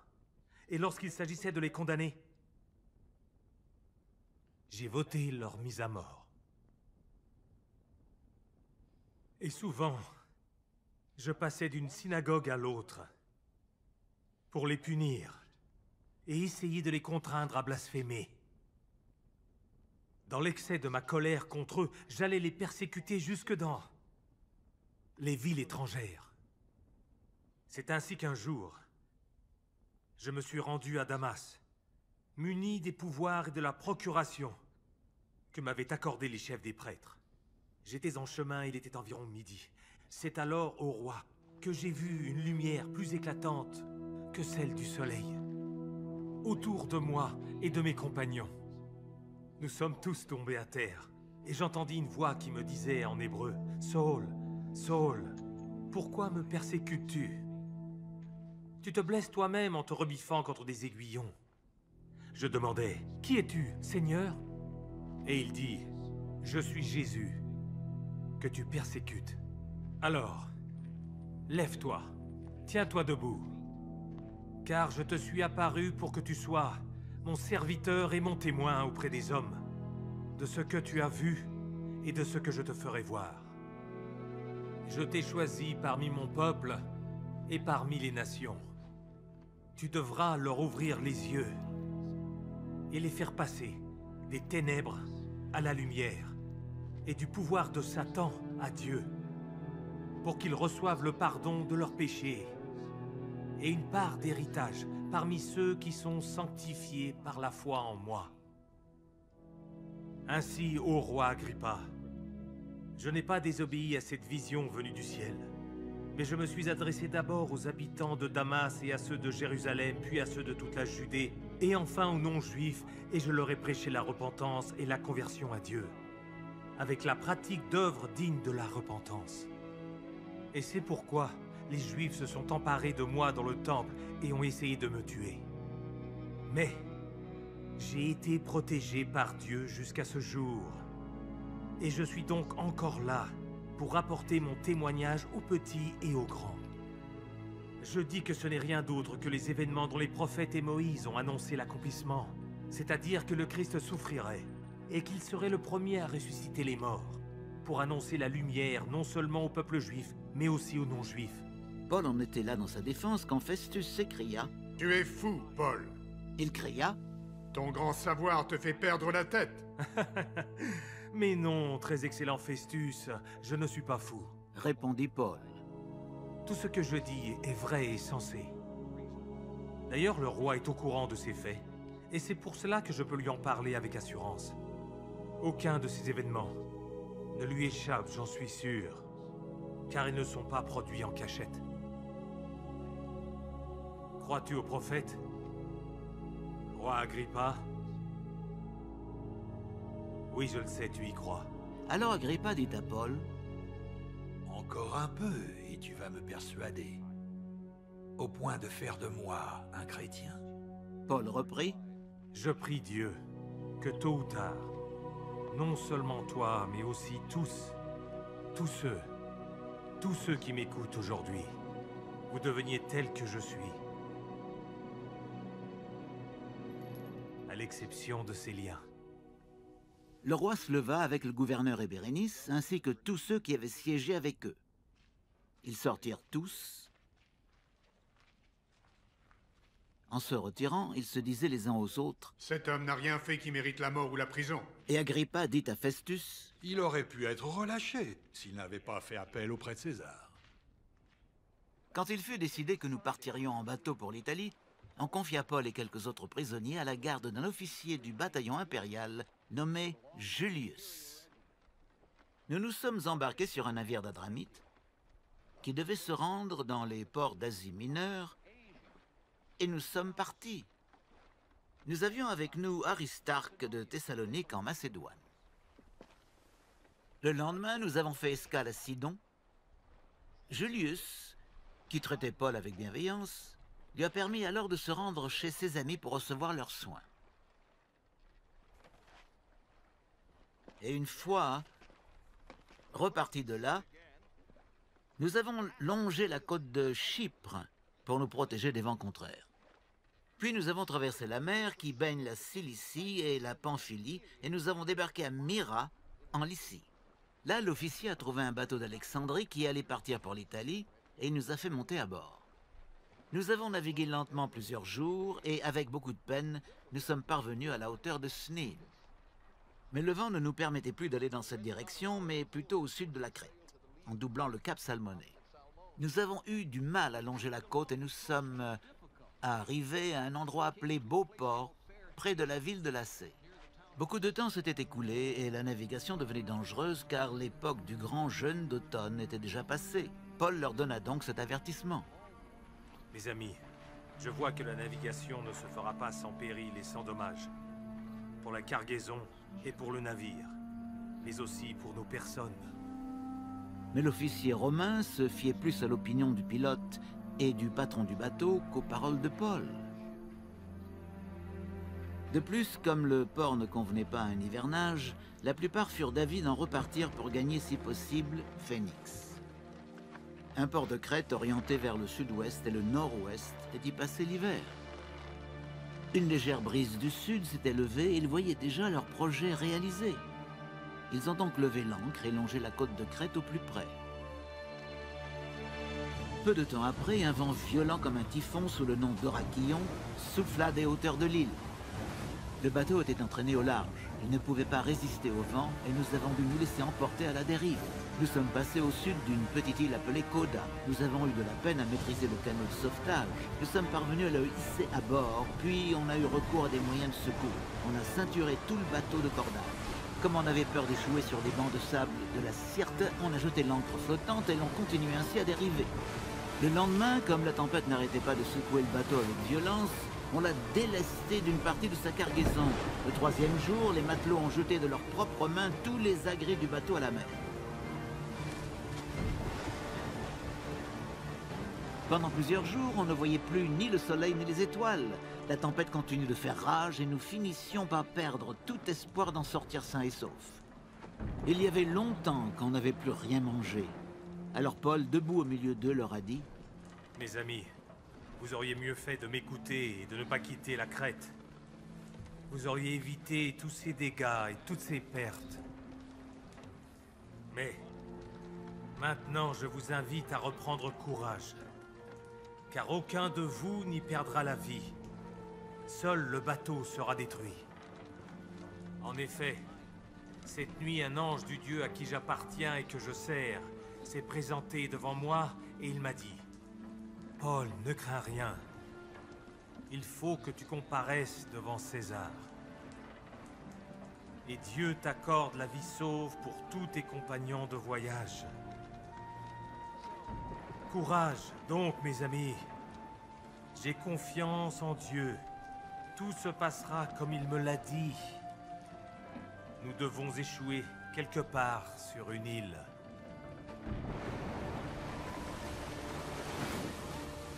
C'était la 14e nuit que nous étions ainsi ballottés sur l'Adriatique, quand vers le milieu de la nuit, les marins ont eu l'impression qu'on approchait d'une terre.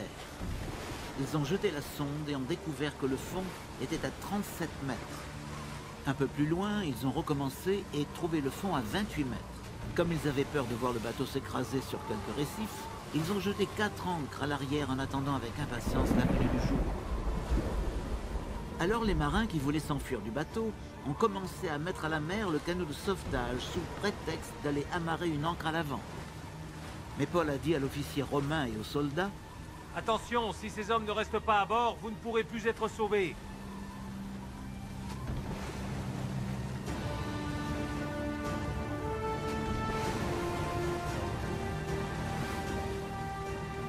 Alors les soldats ont coupé les cordages retenant le canot et l'ont laissé tomber à la mer.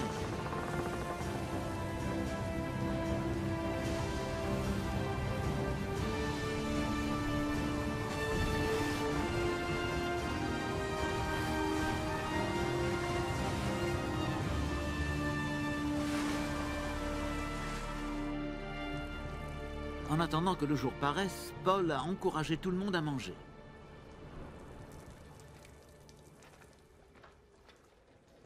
Voilà 14 jours, leur a-t-il dit, que vous êtes dans l'attente.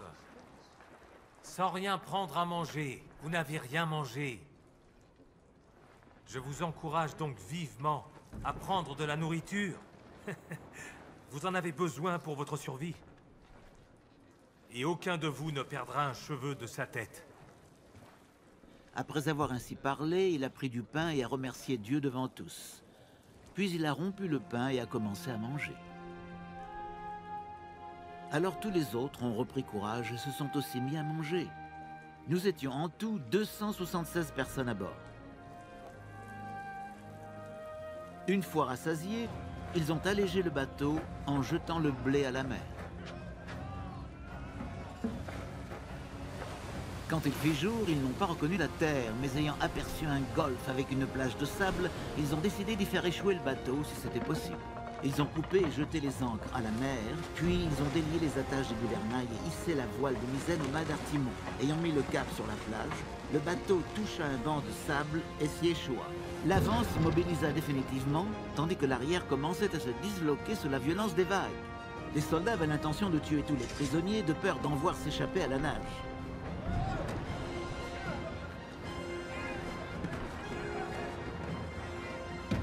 Mais l'officier désirait sauver Paul et les a empêchés d'exécuter leur projet. Il a donné ordre à ceux qui savaient nager de sauter les premiers, les autres suivraient en s'agrippant à des planches ou à des épaves du bateau.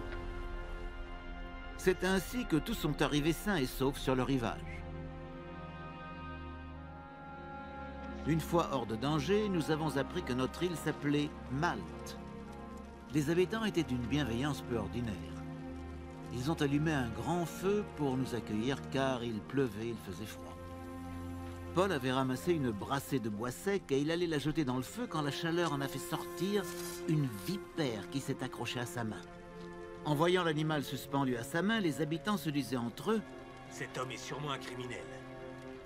Il a pu échapper à la mer. Mais la justice ne l'a pas laissé vivre. » Cependant, Paul a jeté d'une secousse l'animal dans le feu et n'a ressenti aucun mal.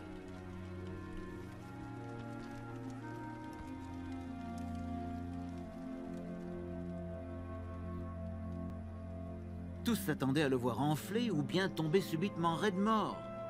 Après une longue attente, voyant qu'il ne lui arrivait rien de fâcheux, ils ont changé d'avis et se sont mis à dire que c'était un dieu. Tout près de là se trouvait un domaine appartenant au premier personnage de l'île nommé Publius. Il nous a accueillis très aimablement et nous a offert l'hospitalité pendant 3 jours. Or, son père était cloué au lit par la fièvre et la dysenterie. Paul s'est rendu auprès de lui, a prié en lui imposant les mains et l'a guéri.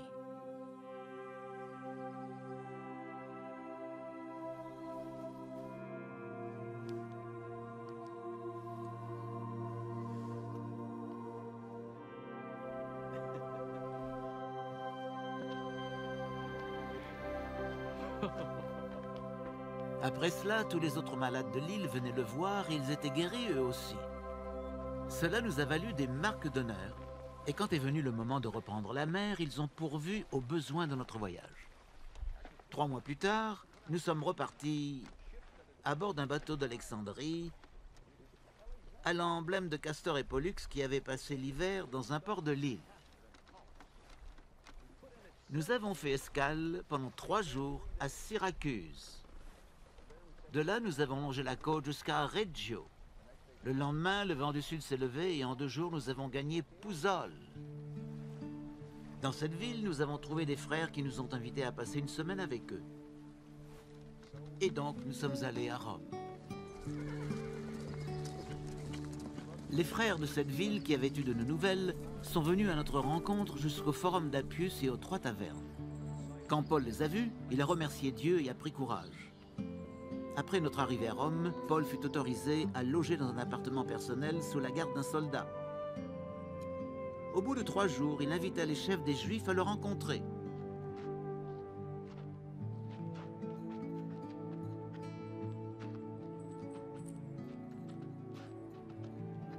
Quand ils furent réunis chez lui, il leur dit « Mes frères, bien que je n'ai rien fait de contraire aux intérêts de notre peuple, ni aux traditions de nos ancêtres, j'ai été arrêté à Jérusalem et livré entre les mains des Romains. Après m'avoir interrogé, ils voulaient me relâcher, parce qu'ils n'avaient trouvé aucune raison de me condamner à mort. Mais comme les Juifs s'y opposaient, je me suis vu contraint d'en appeler à César, sans pour autant vouloir accuser ma nation ou mon peuple. C'est pourquoi je vous ai invité à venir me voir et à parler.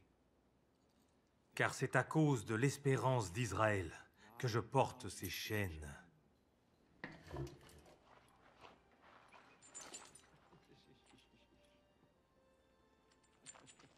Les Juifs lui répondirent « En ce qui nous concerne, nous n'avons reçu aucune lettre de Judée à ton sujet. Et aucun de nos frères n'est venu de là-bas pour nous faire un rapport ou pour nous dire du mal de toi. Mais nous voudrions apprendre de toi ce que tu penses. Car nous savons bien que cette secte rencontre partout de l'opposition. » Ils fixèrent donc un autre rendez-vous et au jour convenu, revinrent chez lui encore plus nombreux que la première fois. Depuis le matin jusqu'au soir, il leur annonça le royaume de Dieu et en s'appuyant sur la loi de Moïse et les paroles des prophètes, il cherchait à les convaincre au sujet de Jésus. Les uns furent persuadés par ses paroles, mais les autres refusèrent de croire. Au moment de quitter Paul, ils n'étaient toujours pas d'accord entre eux et Paul fit cette réflexion. Elles sont bien vraies ces paroles que le Saint-Esprit a dites à vos ancêtres par le prophète Ésaïe. Va trouver ce peuple et dis-lui, vous aurez beau entendre, vous ne comprendrez pas. Vous aurez beau voir, vous ne saisirez pas. Car ce peuple est devenu insensible. Ils ont fait la sourde oreille et ils se sont bouchés les yeux. De peur qu'ils voient de leurs yeux et qu'ils entendent de leurs oreilles, de peur qu'ils comprennent de leur cœur, qu'ils reviennent à moi et que je les guérisse. Désormais, sachez-le donc, le salut de Dieu est maintenant apporté aux non-juifs.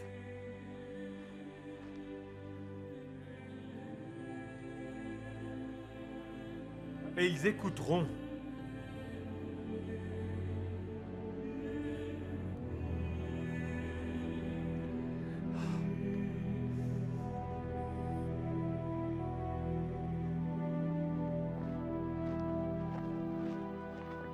Paul resta 2 années entières dans le logement qu'il avait loué. Il y recevait tous ceux qui venaient le voir.